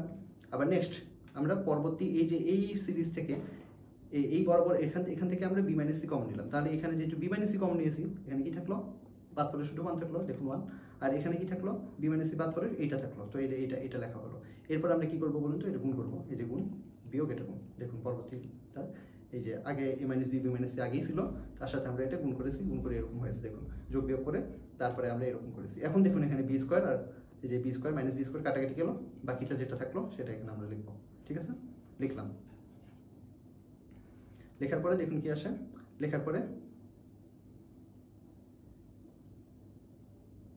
আচ্ছা লেখার পরে এখানে কি হচ্ছে দেখুন, এখানে হচ্ছে হলো c² - a² সমান কি হলো, এই যে আমি যদি এই লাইনটা আপনাদের দেখাই, a - b b - c, আর এখানে হচ্ছে হলো c² - a², তাই না? c² - a² মানে কি, c plus a, c minus a, তাই না? কারণ a² - b² সমান a plus b into a - b, তাহলে c² - c² সমান c প্লাস a এবং ইন্টু c - a হবে। ওকে, এটা একটা সেকেন্ড ব্র্যাকেটের মধ্যে রাখা লাগবে, তাই না? প্লাস এবার এই জায়গাটা দেখেন, এখানে কি কমন নেওয়া যায়, দুইটার মধ্যে b আছে, তো b কমন নিলাম। কি থাকলো সি মাইনাস এ, সি মাইনাস এ, ওকে এটা হইল। হওয়ার পরে এখন দেখুন এই যে এখানে একটা সি মাইনাস এ রয়েছে, এখানেও একটা সি মাইনাস এ রয়েছে, তাই না? এই জন্য এই দুইটা সি মাইনাস এ কমন নিয়ে এই যে দেখুন সি মাইনাস এ লেখা হয়েছে। তাহলে এখানে কি থাকলো, তাহলে এখানে C A minus B, B minus C, আমরা A minus B, B minus C লেখা হয়েছে, এখানে সি মাইনাস এ কমন নেওয়া হয়েছে, থাকলে এখানে কি থাকলো সি প্লাস এ, আর এখানে থাকলো কি প্লাস বি, তো সি প্লাস এ প্লাস বি, ঠিক আছে? আপনারা যদি বুঝতে অসুবিধা হয় সেক্ষেত্রে আপনারা একটা লাইন বাড়িয়ে করবেন, আর যদি বুঝতে আপনাদের খুব অসুবিধা না হয় তাহলে সেক্ষেত্রে আপনারা লাইন কমিয়ে করবেন, কোনো সমস্যা নেই। এখানে এখানে কোনো সমস্যা নেই, আপনাদের যদি জাস্ট উত্তরটা মেলে তাহলে আপনাদের কাজ শেষ। এই যে দেখুন উত্তরটা এখানে আমরা মিলিয়ে দিলাম, এই যে A minus B, B minus C, C minus A, এইটাকে আমরা একটু অ্যারেঞ্জ করে লিখলাম A plus B plus C, কেমন করে এই যে প্রশ্নের মধ্যে কি ছিল A plus B plus C, এই জন্য প্রশ্নের মধ্যে যেটা ছিল এটার সাথে কিন্তু আমরা মিলানোর জন্য এটাকে একটু অ্যারেঞ্জ করে লিখলাম। লেখার পরে দেখুন যে এটা কি ডান পক্ষের সমান হয়েছে, তো এই জন্য প্রমাণ হয়ে গেছে। Okay fine. এখন আমরা নেক্সট অঙ্কে দেখি। এটা একটা নির্ণায়ক দেওয়া রয়েছে, দিয়ে বলেছে কি এখানে A two A one plus B two B one plus C two C one সমান কত 0, তাই না? এখন এটার জন্য আমরা ফার্স্টে কি করবো, আপনাদের জানতে হবে যে এই বড় হাতের এ ওয়ান, বড় হাতের বি ওয়ান, বড় হাতের সি ওয়ান কি মিন করতেছে। আপনারা খুব ভালো মতোই জানেন যে বড় হাতের এ ওয়ান আর বড় হাতের বি ওয়ান বা বড় হাতের সি ওয়ান এগুলো দ্বারা মিন করে হলো সহগুণক, অর্থাৎ বড় হাতের এ ওয়ান মানে হলো এ ওয়ান ছোট হাতের এ ওয়ানের সহগুণক, বড় হাতের বি ওয়ান মানে ছোট হাতের বি ওয়ানের সহগুণক, বড় হাতের সি ওয়ান মানে ছোট হাতের সি ওয়ানের সহগুণক। তো আমরা এখানে প্রথমে এই জন্য এই জিনিসটা ক্যালকুলেট করবো। দেখুন প্রথমে আমরা কি করতেছি, বড় হাতের এ ওয়ান সমান কি ছোট হাতের এ ওয়ানের সহগুণক। এখন ছোট হাতের এ ওয়ানের সহগুণক মানে কি এই কলামটা বাদ যাবে, এই যে এ ওয়ান যেহেতু এখানে, এবং এই সাইডটা বাদ যাবে, বাকি যেটা থাকলো সেটা থাকবে, এবং সামনে তার চিহ্ন কি প্লাস। ওকে নেক্সট আমরা যদি এখন দেখি যে বি ওয়ান, বি ওয়ানের সহগুণক কি হবে, এই যে এটা থাকবে, মানে এই কলামে এই রো বাদ যাবে, বাকি থাকবে এইটা আর এটা। তো দেখুন এই যে পরবর্তীতে দেখুন যে ওই জিনিসটাই লেখা হয়েছে। ওকে লেখা হয়েছে, লেখার পরে যে এই ক্যালকুলেশনটা আপনারা খুব ভালো মতোই জানেন, তাই না? এই ক্যালকুলেশনটা আপনারা কেমন করে জানেন যে এখানে এই যে মাইনাস চিহ্নটা কেন হচ্ছে, কারণ বি ওয়ান এটার সামনে কিন্তু মাইনাস হবে, আপনাদের আগেই দেখানো হয়েছে এটা প্লাস মাইনাস প্লাস, এই কর্ণ বরাবর এগুলো সবগুলো প্লাস হয় আর বাকিগুলো এগুলো মাইনাস হয়, এই জন্য এই মাইনাসটা হয়েছে এখানে মাইনাস, সামনে মাইনাস, তারপরে এটা হইলো, আর তারপরে এখানে গুণ করলাম A two C three minus A three C two, A two C three minus A three C two. এরপরে এরকম করে আমরা কি করলাম সি ওয়ানের সহগুণক লাগলাম। এই যে এটা কেমন করে বের করতেছি, এই যে দেখুন এখানে লেখা রয়েছে, প্রশ্ন দিকে খেয়াল করে করে অ্যান্সার লিখবেন, প্রশ্ন দেখবেন অ্যান্সার লিখবেন, এভাবে কাজ করবেন। দেখুন সি ওয়ানের সহগুণক নিলাম, এই যে নিলাম, গুণ করলাম। ওকে ফাইন। এখন আমরা কি করব, মান সবগুলো নেওয়া হয়েছে, এখন আমরা এই যে এই ইকুয়েশনের মধ্যে এইটা আমরা বসাবো, বসানোর পরে দেখবো যে 0 আসে কিনা, যদি 0 আসে তাহলে আমাদের কি অ্যান্সার পারফেক্ট হয়েছে। তো দেখুন পরবর্তীতে আমরা এই যে দেখুন বাম পক্ষে কি ছিল, এই যে এই জিনিসটা ছিল, এই জিনিসটা আমরা লিখলাম, লেখার পরে তারপরে এই যে দেখুন সবগুলোর এই যে এ ওয়ানের ভ্যালু এখানে লেখা হয়েছে, বি ওয়ানের ভ্যালু এখানে লেখা হয়েছে, সি ওয়ানের ভ্যালু দেখুন এই যে সি ওয়ানের ভ্যালু এখানে লেখা হয়েছে, আর বাকি যেটা A two B two C two এটা যোগ। Okay fine. যোগ কেন এটা বিয়োগ হয়েছে বলুন তো, যোগ আর এখানে একটা এই যে এটার সামনে কি ছিল বিয়োগ ছিল, তো প্লাসে মাইনাস হয়ে গেছে কি মাইনাস, তাই না? ওকে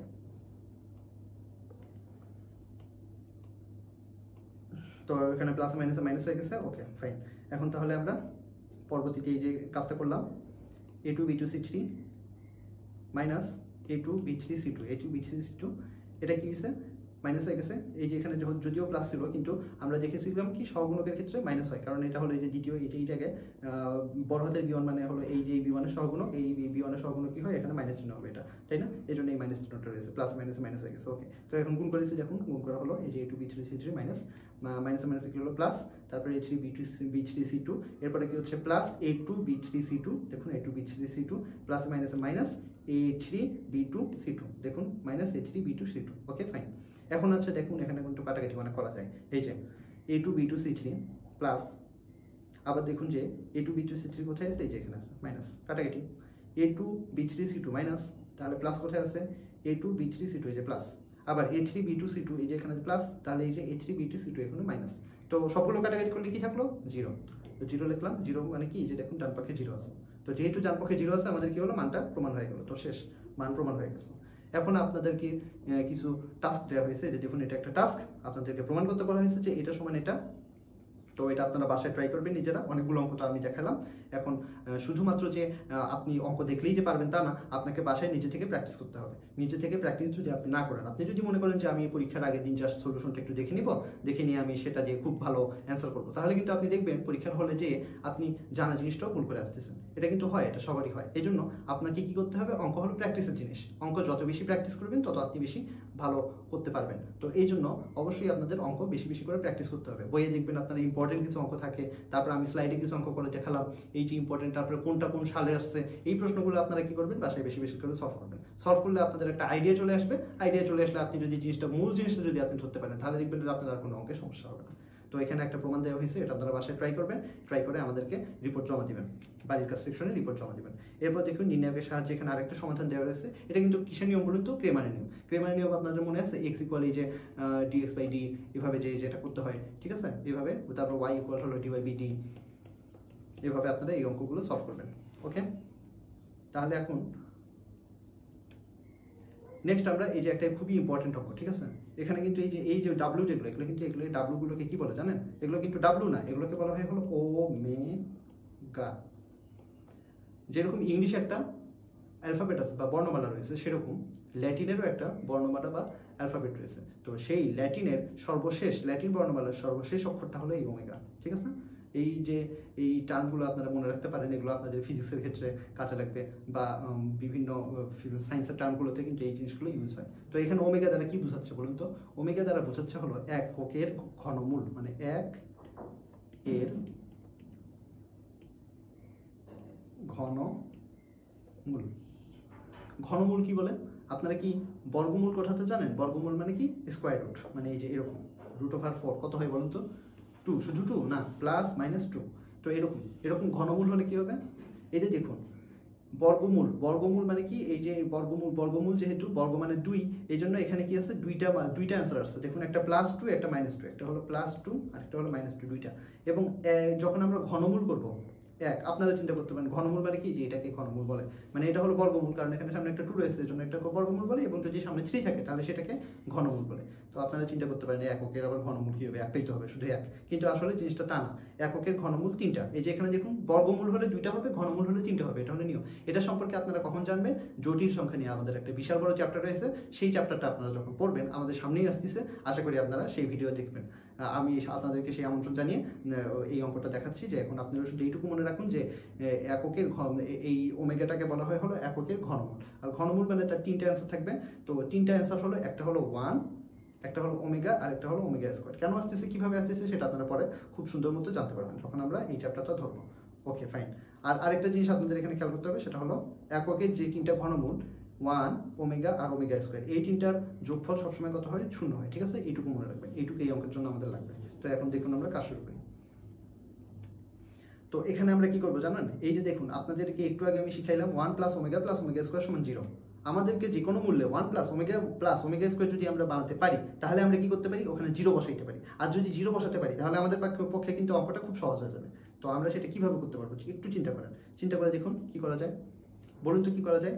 এই যে আমি যদি 1 ওমেগা স্কোয়ার আছে না, এই 3টাকে যদি আমরা যোগ করে দিই, তাহলে কি হবে বলুন তো? 1 + ওমেগা স্কোয়ার হয়ে যাবে। তখন আমরা এরপরের লাইনে কি বসাবো? 0 বসাই দেবো, তাই না? খুব সহজ। আবার এটাও দেখেন 1 ওমেগা স্কোয়ার এখানেও হচ্ছে, তাই না? তো আমরা বিভিন্নভাবে অঙ্কটা করতে পারি। তা এখানে আমরা কি করবো? এখানে আমরা কলাম বরাবর যোগ করবো, মানে এই কলামের সাথে এই কলাম যোগ করবো, এই কলাম যোগ করবো। এই যে দেখুন এখানে 1 ওমেগা স্কোয়ার এইভাবে করা যাচ্ছে। আবার এই দিক দিয়ে যদি চিন্তা করেন 1 ওমেগা স্কোয়ার, তাই না? বিভিন্নভাবে করা যাচ্ছে।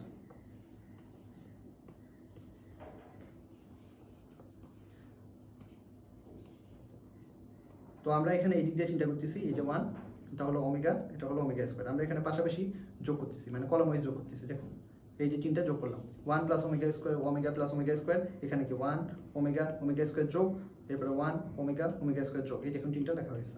বাকিটা এটা যেরকম আছে, এটা যেরকম আছে সেরকমই থাকবে। দেখুন এই যে এটা যেরকম আছে সেরকমই ছিল, যে এর পরেরটা দেখুন যেরকম আছে সেরকমই আছে। ওকে, পাশে আমরা কি লিখে দিব বলুন তো? পাশে আমরা এক্সপ্লানেশনটা লিখে দিব কি, যে এই যে কলাম 1 প্রাইম সমান হলো column 1 plus column 2 plus column 3, তাই না? 3টা কলাম এখানে যোগ করা হয়েছে। এই যে প্রথম কলামের সাথে দ্বিতীয় কলাম প্লাস তৃতীয় কলাম যোগ করা হয়েছে, করে এইখানে ফার্স্ট কলামে লেখা হয়েছে। এই জন্য আমরা মানে যে কাজটা করবেন সেটা আপনারা এখানে লিখবেন সমান চিহ্ন দিয়ে, যেই কলামের মধ্যে বা যেই রোর মধ্যে আপনারা জিনিসটা লিখেছেন সেটা হলে ফার্স্টে প্রাইম চিহ্ন দিয়ে লিখে দিবেন। ওকে, ফাইন। তো এখন লিখলাম। এরপরে এই যে একটু আগে আপনাদের কি দেখালাম, 1 + ওমেগা স্কোয়ার সমান হলো 0। এই যে 1 + ওমেগা স্কোয়ার, তাহলে এখানে কি লিখবো? 0। এটাও 0, আবার এটাও 0, আবার এটাও 0। দেখুন 3টা 0 হয়ে গেছে। এরপরে কি? বাকিটা যা আছে তাই থাকলো। আমাদের কিন্তু অঙ্ক শেষ, কারণ আমরা জানি যে কোনো একটা কলাম বা যে কোনো একটা রো এর সবগুলো উপাদান যদি শূন্য হয়, আপনাদেরকে নির্ণায়কের ধর্ম যখন পড়িয়েছি তখন আপনারা খেয়াল করে দেখবেন যে ওখানে বলা হয়েছে একটা কলাম বা একটা রো এর সবগুলো উপাদান যদি শূন্য হয় তাহলে চোখ বন্ধ করে সেটার উত্তর কি হবে? শূন্য, তাই না? কারণ এই যে শূন্য চিন্তা করে, শূন্য দিয়ে গুণ করে যেটাই হোক না কেন শূন্য হবে। ওকে, এই এক্সপ্লানেশনের দিকে আমি আর যাচ্ছি না, আপনারা এখানে যেহেতু জিরো আছে তো ডাইরেক্ট জিরো লিখে দেবেন। ওকে, এই যে পাশে এখানে আপনারা লিখে দিচ্ছেন যে 1 + ω স্কয়ার সমান 0, কারণ এই যে এই জিনিসটা আপনাদের একটু এক্সপ্লানেশন করে দিতে হবে। তাছাড়া আপনার জিনিসটা কোথায় পেলেন সেটা যদি আপনারা না বলেন তাহলে কি হচ্ছে, এখন তো এমনও হয় যে পরীক্ষার হলে একজন আরেকজনটা লিখে বা বিভিন্নভাবে বা একটু মুখস্থ করে আসে পরীক্ষায়। আপনারা যেন মুখস্থ করছেন বা এরকম কিছু ভাবে আপনারা করবেন না। অঙ্ক কিন্তু মুখস্থ জিনিস না, অঙ্ক হলো বুঝে বুঝে করতে হবে। আপনি যদি অঙ্ক বুঝতে পারেন তাহলে আপনার কাছে কখনোই আপনার অঙ্ক মুখস্থ করতে হবে না। এই জন্য আপনারা এই যে বুঝে বুঝে অঙ্ক করেন, বুঝে বুঝে অঙ্ক করে দেখবেন যে খুব মজা লাগবে অঙ্ক করতে। অঙ্ক কিন্তু অনেক ইন্টারেস্টিং। তো এখানে সবগুলো জিরো, দেখুন অ্যান্সার হলো জিরো। খুব সহজ না? খুব কঠিন ছিল কিন্তু দেখুন খুব সহজ হয়ে গেছে। ওকে, এখন আমরা নেক্সট আবার আরেকটা অঙ্ক দেখি। এই অঙ্কটার ক্ষেত্রে কি হবে বলুন তো? এটা কিন্তু আগে কিন্তু এরকম অঙ্ক আপনাদের অলরেডি করানো হয়েছে যে আমাদেরকে এখানে জিরো বানাইতে হবে কোনো না কোনোভাবে। আমরা যদি প্রথম রো থেকে দ্বিতীয় রো বিয়োগ করি, এখানে যদি দ্বিতীয় রো থেকে তৃতীয় রো বিয়োগ করি তাহলে কি হবে? 1 - 1 জিরো হয়ে যাবে, 1 - 1 জিরো হয়ে যাবে, আর এখানে a - b, এটা যখন বিয়োগ করবেন তখন এটাও বিয়োগ করবেন, a - b, এটা b - c হয়ে যাবে, এটা a স্কোয়ার - b স্কোয়ার হয়ে যাবে, এটা b স্কোয়ার - c স্কোয়ার হয়ে যাবে, তাই না? করে আমাদের লাস্টে এই যে এটা প্রুফ করতে হবে। তো দেখুন আমরা করি। প্রথমে আমরা এই যে প্রথম রো থেকে দ্বিতীয় রো বিয়োগ করতেছি, 1 - 1 সমান 0, a - b, আর এটা স্কোয়ার - b স্কোয়ার লেখা হলো। এবার দ্বিতীয় রো থেকে তৃতীয় রো বিয়োগ করতেছি, 1 মানে 0, b - c মানে b - c, b square - c square, দেখুন লেখা হলো। এই যে লেখা হলো। নেক্সট আমরা কি করলাম? এই লাস্টের সারিটাকে লাস্টের মতো রাখলাম। দেখুন এখন আমরা যে কাজটা করেছি সেটা আমরা পাশে এখন এক্সপ্লানেশন করে দিলাম। এটা এখানে আমি ইচ্ছা করে বড় হাতে দিয়েছি, কারণ কি আপনারা এটা ইচ্ছা করলে বড় হাত দিয়েও লিখতে পারেন, আবার ছোট হাত দিয়েও লিখতে পারেন, বড় হাত দিয়েও লিখতে পারেন, ছোট হাত দিয়েও লিখতে পারেন, আপনাদের ইচ্ছা। সো এই জন্য আমি আপনাদেরকে বড় হাতে ছোট হাতে সবগুলো দেখিয়ে নিলাম। তো এখন দেখুন এটা কিন্তু আগের অঙ্কের মতো হয়ে গেছে। মানে আমরা এখন এই কলাম বরাবর বিস্তৃত করবো, করলে আপনাদের এই দুইটা লেখাই লাগবে না, 0 0, ঠিক আছে? আর এই যে এটা থাকবে যখন, তখন এই কলাম আর এই রোটা বাদ যাবে, এই যে কলাম বাদ গেল, এটা রো বাদ গেল, বাকি অংশটা আপনারা নেবেন, ঠিক আছে? নেবেন, নেওয়ার পরে কি করবেন? এই যে আরো একটা স্টেপ আপনাদেরকে দেখিয়ে দিই যে এই যে a square - b square, a square - b square মানে কি? a + b * a - b, b square - c square মানে কি? b + c * b - c। সেটা আমরা ডাইরেক্ট একবারে লিখে দিলাম, দেখুন এই যে দেখুন লিখে দিলাম, ঠিক আছে? এখন লেখার পরে এখানেও a - b আছে, এখানেও a - b আছে। তো এখন কি করা যাবে? কমন নেওয়া যাবে। এই লাইন থেকে a - b কমন নিব, আর এই লাইন থেকে কি করব? b - c কমন নিব। এটা কমনটা বলেন তো কোন ধর্মতে আছে নির্ণায়কের? নির্ণায়কের একটা ধর্ম আমরা দেখেছিলাম যে নির্ণায়কের একটা নির্ণায়কে যদি আপনি একটি কোনো ধ্রুবক দিয়ে গুণ করেন তাহলে সেই ধ্রুবক দ্বারা তার একটা রো বরাবর বা একটা কলাম বরাবর সবগুলো উপাদান গুণ হবে। তো এই যে দেখুন এই রো বরাবর a - b দ্বারা গুণ হয়েছে জিনিসটা। তো এখানে ভিতরে এভাবে প্রত্যেকটা উপাদানের সাথে গুণ যে লেখা যে কথা, বাইরে যদি আমি একবারে এটা বাইরে লিখে দিই a - b টা একই কথা, তাই না? নির্ণায়কের ধর্মতে আপনারা যদি আরেকবার দেখবেন তাহলে আপনারা জিনিসটা আরো ভালো করে বুঝতে পারবেন। আপনাদের কিন্তু নির্ণায়কের ধর্মটা এই জন্যই আমি কিন্তু ওই জিনিসগুলো আগে আপনাদের পড়িয়েছি, কারণ যেন আপনারা অঙ্ক করানোর সময় যেন আপনাদের কোনো কনফিউশন না হয়, এই জন্য। ওকে, তাহলে এখন দেখুন পরবর্তীতে আমরা কমন নিয়েছি। কমন নেওয়ার পরে দেখুন এই যে এখানে 1 থাকলো, বাকি এখানে a + b থাকলো এখানে। ওকে, এরপরে আমরা কি করবো? এখানে এই যে গুণ করে দেবো, গুণ করলাম, গুণ করবো, আর মাঝখানে বিয়োগ করে দেবো, বিয়োগ চিহ্ন হলো, এখানে গুণ করলাম। এখানে কেন এরকম একটা লাইন কিন্তু আমি স্কিপ করেছি? কোন লাইন বলুন তো? এই যে এটা হলো, এখানে কিন্তু এটা প্লাস ছিল, মানে জিনিসটা আমি যদি এইভাবে লিখতাম, এই দুইটা গুণ করলে কত হতো? b + c মাইনাস, এখানে মাইনাস হয়, তারপরে কি হতো? এই দুইটা গুণ করতাম a + b। পরের লাইনে কি হতো বলেন তো? b + c minus a minus plus minus b. তো এত কিছু কি লেখার দরকার আছে? আপনি যদি বুঝতে পারেন তাহলে আপনি এরকম করে লাইন স্কিপ করে চলে যেতে পারেন। আর যদি আপনাদের মনে হয় যে না আমার ভুল হতে পারে, সম্ভাবনা আছে, সেক্ষেত্রে আপনি লাইন স্কিপ করবেন না, ঠিক আছে? ওকে, এখন দেখুন এই যে -b + b কাটাকাটি হয়ে গেল, হয়ে এটা থাকলো। এখন দেখুন যে এইটা এবং এই যে এখানে যে ডান পক্ষ ছিল সমান হয়েছে না? সমান হয়েছে। তো যেহেতু সমান হয়েছে আমরা লিখলাম ইকুয়াল ডান পক্ষ লাস্টে প্রমাণিত। অঙ্ক করার সময় কিন্তু এইভাবেই করবেন, ঠিক আছে? এবার আমরা পরের অঙ্কটা দেখি। এই অঙ্কের ক্ষেত্রে আমরা কি করবো বলুন তো? এই অঙ্কের ক্ষেত্রে আমরা বিভিন্নভাবে করা যায়। এটা কিন্তু এই পাশাপাশি বিয়োগ করে করা যায়, পাশাপাশি বিয়োগ করে তারপরে সূত্র ফেলে করা যায়। আবার আরও একটা সহজ উপায় করতে পারি, সেটা হলো এই লাইন বরাবর আমি তিনটাতেই কি আছে? এ আছে, তাহলে এ কমন নিতে পারি, এই লাইন বরাবর বি কমন নিতে পারি, এই লাইন বরাবর সি কমন নিতে পারি। যদি নেই তাহলে কি থাকবে বলুন তো? এখানে এটা থাকবে 1, এটা থাকবে এ, এটা থাকবে এ স্কোয়ার। কারণ কি বলুন তো? এ আমি কমন নিচ্ছি, এ কমন নিচ্ছি। তো এখানে যেহেতু এ ছিল, কমন নেওয়া মানে কি? কমন নেওয়া মানে হলো ভাগ করা। তো a/a সমান কি হচ্ছে? 1। তো এই যে 1, এখানে কি আছে? a স্কোয়ার, তো এ স্কোয়ার আমি কমন কি নিয়েছি এ, ভাগ করলাম, ভাগ করলে কত থাকলো এ, তাহলে এখানে কি থাকলো এ। আবার কি আছে এ কিউব, তো এ কিউব কমন কি নিয়েছি এ, কমন নেওয়া মানে ভাগ করা, কি থাকলো ভাগের সময় কি হয় পাওয়ার বিয়োগ হয়, আপনারা জানেন না? হ্যাঁ, ভাগের সময় পাওয়ার বিয়োগ হয়। এখানে কত 3 বিয়োগ এখানে পাওয়ার কত বলুন তো 1 1 সমান এ স্কোয়ার। তাহলে জিনিসটা বুঝতে পেরেছেন? দেখেন পরবর্তী লাইনে কিন্তু এই জিনিসটাই আসবে, এই যে দেখুন আসছে। আবার আমরা এখান থেকে বি কমন নিয়েছি, এই যে বি কমন নিয়েছি, এই জন্য এখানেও সেম কাজ হবে দেখুন। আবার এখানে সি কমন নেওয়া হয়েছে, সি কমন নিয়ে এখান থেকেও সেম কাজটাই হবে দেখুন। এখন সেম কাজ যেহেতু হয়ে গেছে, এখন আমরা কি করতে পারি, এই যে এখানে বিয়োগ করতে পারি। এই দুটো বিয়োগ করলে কত হয় 0, আবার এখানে দুটো বিয়োগ করলে কি হয় 0, পাশাপাশি বিয়োগ করবো। তা এখানে যদি যেহেতু বিয়োগ করবো এখানেও বিয়োগ করবো, a মাইনাস বি, এখানে কি হবে b minus C, square minus B square, B square minus C square. Okay, পরবর্তী লাইনে দেখুন আমরা সেই কাজটা করেছি। দেখুন এই যে এখানে এই দুটো বিয়োগ করা হয়েছে, 1 মাইনাস 1 সমান 0, a minus B, square minus B square, 1 minus 1 সমান 0, b minus c, b square minus C square. পরবর্তী যেটা আছে সেটা সেরকমই আছে দেখুন। এখন থাকলে এরপরে আমরা এটা পাশে লিখে দিব। কি করলাম আমরা এখানে দেখুন, ভালো করে দেখুন, এখানে আমরা করেছি হলো কলাম বিয়োগ করেছি। কলাম 1 এর মধ্যে আমরা কলাম 1 মাইনাস কলাম 2 করে বিয়োগ করেছি, আর কলাম 2 মাইনাস কলাম 3 করে আমরা কলাম 2 এর মধ্যে লিখেছি। Okay fine. এখন আমরা কি করতে পারি দেখুন, এই যে এখানে a square minus B square আছে, b square minus C square আছে, তাই না? এখানে আমরা যদি এইটা ইকুয়েশন ফেলে দিই, কোন ইকুয়েশন, এই যে আপনারা নিশ্চয়ই মনে আছে, এ স্কোয়ার মাইনাস বি স্কোয়ার সমান হলো এ প্লাস বি ইন্টু এ মাইনাস বি। এটা যদি আমরা দেওয়ার পরে কি করবো, আমরা কমন নিতে পারবো। এই যে এখানে এ মাইনাস বি থাকবে, এখানে এ মাইনাস বি কমন থাকবে, আবার এই যে এরকম করে কমন নিতে পারবো। তো দেখুন ঠিক আছে, এই যে কমন নিতে পারবো, এই যে কমন নেওয়া হয়েছে, কমন এখানে নিলাম দেখেন, এই যে কমন নেওয়া হয়েছে। কমন নেওয়ার আগে আমরা কি করেছি, বিস্তৃতি করেছি একটা, বিস্তৃতি দেখুন এখানে আমরা কি করলাম, এই যে এখানে আমরা বিস্তৃতি করেছি দেখুন, এই যে এই বরাবর এই যে দুইটা 0 আছে, এখানে 1 আছে, তো এই যে এই বরাবর বিস্তৃতি করা হয়েছে, বিস্তৃতি করে এই জিনিসটা আসছে। ওকে ফাইন, বিস্তৃতি করলাম, এই যে এটা 0 এটাও 0, তারপরে এই 1 যখন নিলাম তখন এই সারি এবং এই কলাম বাদ পড়লো, বাদ পড়ে বাকি অংশটা নিলাম, নেওয়ার পরে এখানে আমরা গুণ ভাগ করলাম, গুণ টিউন সব কিছু করার পরে জিনিসটা দেখুন এরকম থাকলো। এরপরে আমরা এখান থেকে কমন নিলাম, এ মাইনাস বি কমন নিলাম, এখান থেকে বি মাইনাস সি, এই যে বি মাইনাস সি কমন, আর এখানে এ মাইনাস বি কমন। ওকে, নিয়ে তারপরে আমরা দেখুন এই যে এরকম হয়ে গেল জিনিসটা। এখানে কি থাকলো 1 A plus B, 1 B plus C. Okay, এরপর আমরা কি করবো, এখানে গুণ করবো, দুইটার মাঝখানে বিয়োগ করে দেবো দেখুন, বিয়োগ হলো। তারপরে এখন কি করলাম, এই যে বি এবং মাইনাস বি কাটাকাটি হলো, কাটাকাটি হয়ে দেখুন সি মাইনাসে থাকলো, এই যে সি মাইনাসে। তো এরপরে কি হলো, এটা কিন্তু ডান পক্ষের সমান, অর্থাৎ প্রমাণিত হয়ে গেল। দেখুন এই যে এটা প্রমাণ করতে বলা হয়েছে, যে একটা আপনাকে প্রশ্ন দেওয়া হয়েছে, দিয়ে আপনাকে প্রমাণ করতে বলেছে যে এটা সমান, এটা প্রমাণ করুন। তাহলে শুরু করলাম। প্রথমে আমরা কি করব দেখুন, এই যে এখানে 1 plus P plus P square যোগ করবো, 1 plus P plus P square, 1 plus P plus P square, তাই না? যোগ করে দিলাম দেখুন, এই যে যোগ করলাম, বাকিটা যা আছে তাই থাকলো। এখানে এটা এই জায়গায় হবে আর এটা এই জায়গায় হবে, হইলো ঠিক আছে। হওয়ার পরে নেক্সট আমরা কি করবো বলুন তো, নেক্সট আমরা হলো এই যে এখানে 1 plus P plus P square, এই কলাম বরাবর আছে, এই কলাম বরাবর 1 প্লাস পি প্লাস পি স্কোয়ারটাকে আমি কমন নিয়ে নেবো। দেখুন কমন নেওয়া হলো, এই যে কমন নেওয়া হলো। এরপর আমরা কি করবো বলুন তো, এরপরে আমরা এখানে বিয়োগ করে যাবো, তাই না?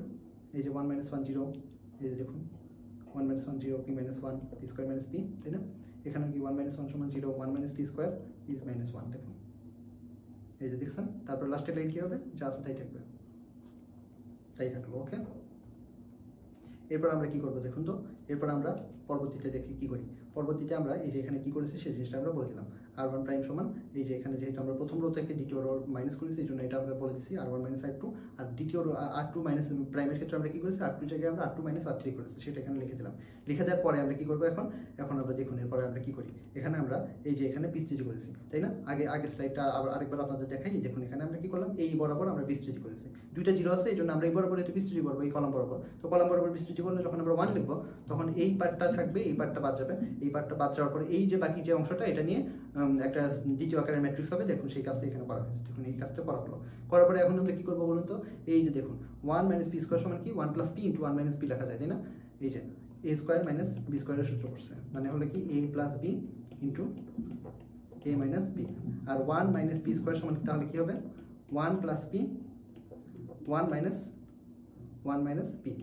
আবার এই যে এই জায়গাতে দেখুন কি করা যায়, এখানে পি কমন নিলে কি হবে, পি মাইনাস 1 হবে, তাই না?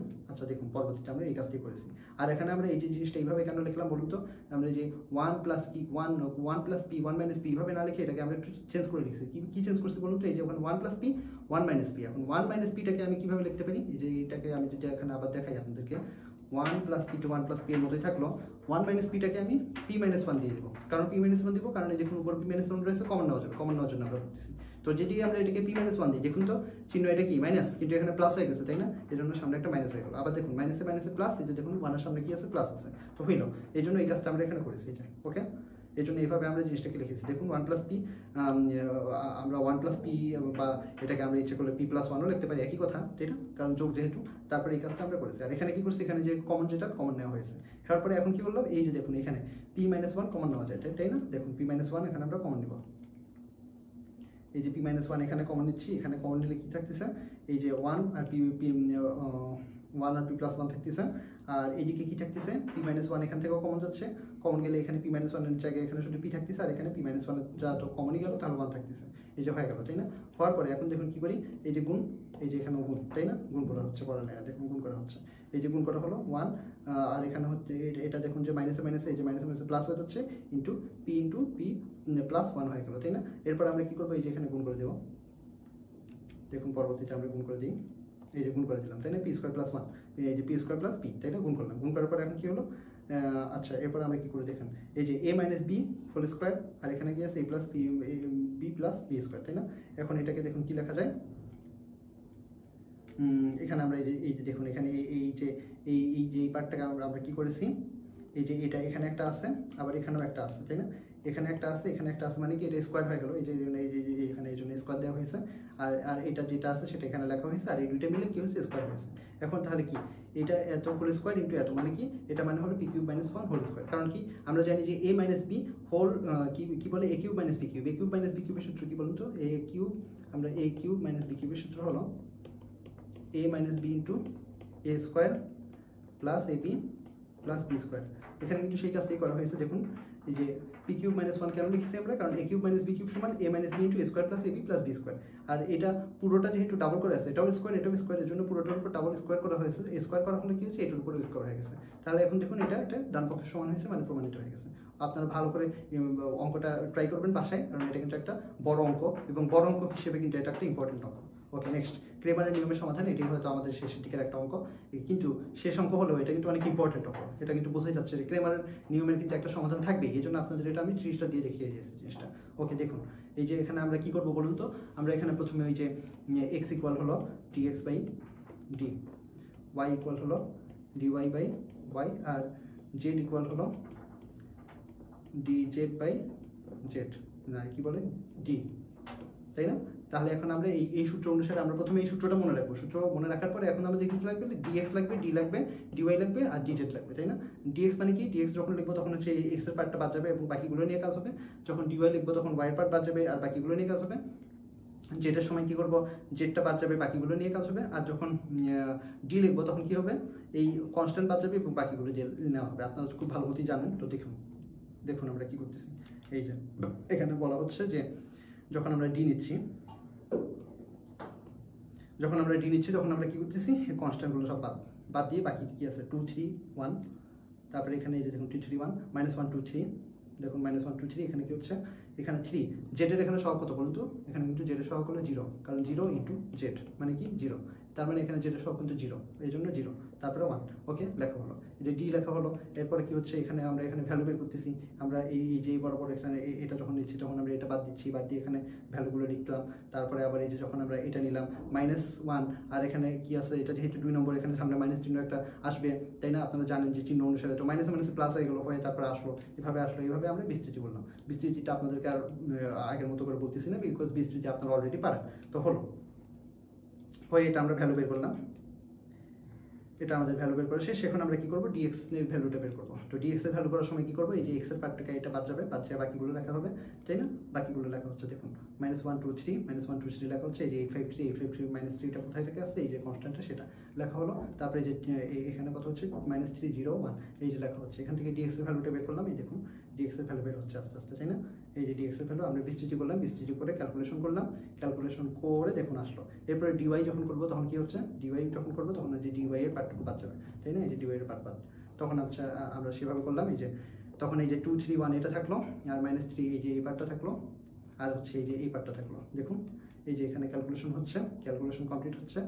আস্তে আস্তে করে ক্যালকুলেশন করবেন, চিন্তা ভাবনা করে মাথা ঠান্ডা রেখে ক্যালকুলেশন করবেন, তাহলে দেখবেন যে খুব সহজে আপনার কাজটা করতে পারবেন। এভাবে ডিওয়াই বের হয়ে গেল। এরপর আমরা যখন ডিজেড করবো তখন আমরা কি করবো, ডিজেডের পার্টটা বাদ যাবে, ডিজেডের পার্টটা বাদ যায়, বাকি যেগুলো থাকবে সেগুলো আমরা লিখে ফেললাম। দেখুন এই যে লেখা হচ্ছে, লেখা সবগুলো হলো এই যে 85 - 3, 85 - 3, 231, 231, -1 2 3, -1 2 3 লিখলাম। লেখার পরে বিস্তৃতি করলাম। বিস্তৃতি তো আপনারা খুব ভালো মতোই জানেন, খুব সুন্দর মতো আমি জানি আপনারা এতক্ষণে অলরেডি এক্সপার্ট হয়ে গেছেন যে কীভাবে বিস্তৃতি করতে হয়। তো এই জন্য আমি আর এটা সম্পর্কে আর বেশি কথা বাড়াচ্ছি না, আমি আগাচ্ছি। আগানোর পরে এখন দেখুন এই যে ভ্যালু যে ইকুয়েশনটা আমি লিখলাম। লেখার পরে এই যে সবগুলো কিন্তু ভ্যালু বের হয়ে গেছে, তাই না? এখন আমরা জাস্ট কী করবো, মানগুলো লিখবো। লেখার পরে দেখুন এখানে কী হচ্ছে, 3 × 4 = 42, 14 নামতা যদি আপনাদের মনে থাকে তাহলে আপনারা দেখবেন। তারপরে এই যে মাইনাসের মাইনাস কাটা গেলো যায়, তাহলে কি 3। ওয়াইও সেভাবে আমরা বের করলাম, জেডও সেভাবে আমরা বের করলাম। 3টা ভ্যালু বের হয়ে গেছে, তার মানে এখন এখানে মানগুলো আমরা লিখে দিলাম। শেষ, ম্যাথ শেষ। দেখছেন অঙ্ক কিন্তু বড়, এটা কিন্তু অনেক বড় একটা অঙ্ক এবং একটা অনেক ইম্পর্টেন্ট অঙ্ক। কিন্তু আপনারা যদি একটু চিন্তা ভাবনা করে দেখুন, চিন্তা ভাবনা করে অঙ্কটা যদি সলভ করেন তাহলে দেখবেন যে খুব সহজেই আপনারা অঙ্কটা করতে পারবেন এবং এই অঙ্ক করতে কিন্তু আপনাদের অনেক মজা লাগবে। এখন আপনাদের জন্য কিছু সেলফ প্র্যাকটিস, আপনাদের চলে যাওয়ার আগে আপনারা কয়েকটা প্র্যাকটিস দেখে যান যে কীভাবে অঙ্কগুলো করবেন। বাসায় আপনারা প্র্যাকটিস করবেন, প্র্যাকটিস করার পরে আমাদের হোমওয়ার্ক সেকশনে আপনারা এগুলো সাবমিট করবেন, আমরা ট্রাই করবো দেখতে। আর যদি কোনো সমস্যা থাকে তাহলে কিন্তু আপনারা আমাদেরকে জিজ্ঞেস করতে ভুলবেন না। আচ্ছা দেখুন এই যে আমরা আরও একটা সমাধান দিলাম, পাশে কিন্তু আপনাদের জন্য উত্তর আমি লিখে দিয়েছি। সো আপনারা অঙ্ক বাসায় করবেন, করার পরে উত্তর মিলাবেন, মিলানোর পরে দেখবেন। এখন আমরা কি দেখবো, এই অধ্যায়ের কিছু গুরুত্বপূর্ণ অতি সংক্ষিপ্ত রচনামূলক প্রশ্ন। এটা শেষ মুহূর্তের জন্য আপনাদের একটা সাজেশন হিসেবে এটা থাকবে। তো চলুন আমরা দেখে নিই। এটা আপনাদের প্রথমে কি দেওয়া হয়েছে, কোনো নির্ণয়কের দুটি সারি বা কলাম একই রকম হলে ওই নির্ণয়কের মান কত হবে, আমরা জানি যে 0 হবে।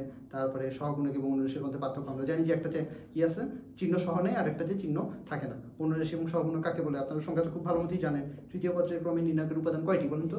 এই যে রো বরাবর 3টা থাকে, কলাম বরাবর 3টা থাকে, টোটাল তাহলে এরকম কয়টা থাকবে, 9টা উপাদান থাকবে। এটা আপনারা গুণে করে দেখবেন কত আসে। আপনাদেরকে নির্ণয়কের ক্রম কত বলেন, কাকে বলে, রো এবং কলাম কত করে হয়, কয়টা রো কয়টা কলাম, সেটাই হলো নির্ণয়কের ক্রম। তারপরে অনুরাশির পূর্বে যে চিহ্নটি হবে তার নির্ণয়ের সূত্রটা কি হবে, আপনারা জানেন যে -1 to the power r plus c। এখানে r হলো কি, রো, এবং c হলো কলাম নাম্বার, রো নাম্বার এবং কলাম নাম্বার যোগ করে দেখবেন যে কত আসে। তারপরে নির্ণয়কের ক্রম কত, যেহেতু 2টা রো এবং 2টা কলাম, তার মানে এটা কত হবে, 2 হবে, তাই না? এখানে আপনাদের জন্য কিছু অঙ্ক, ইম্পর্টেন্ট কিছু অঙ্ক খুঁজে বের করে দেওয়া হয়েছে, যেন আপনারা শেষ মুহূর্তে একটা এক নজর চোখ বুলিয়ে নিতে পারেন যে কোনটা আপনাদের জন্য অঙ্ক করলে সুবিধা হবে। এখানে মোটামুটি সব টাইপের একটা করে অঙ্ক আপনাদের দেখানো হয়েছে। আপনারা দেখুন এই যে গ্রামারের নিয়ম আছে, প্রমাণ করা রয়েছে, এগুলো সবগুলো অঙ্ক আপনারা বাসায় অবশ্যই ট্রাই করবেন, অবশ্যই ট্রাই করবেন। আর আপনারা সবাই ভালো থাকবেন, সুস্থ থাকবেন। আশা করি আপনাদের সাথে নেক্সট ক্লাসে আবার দেখা হবে।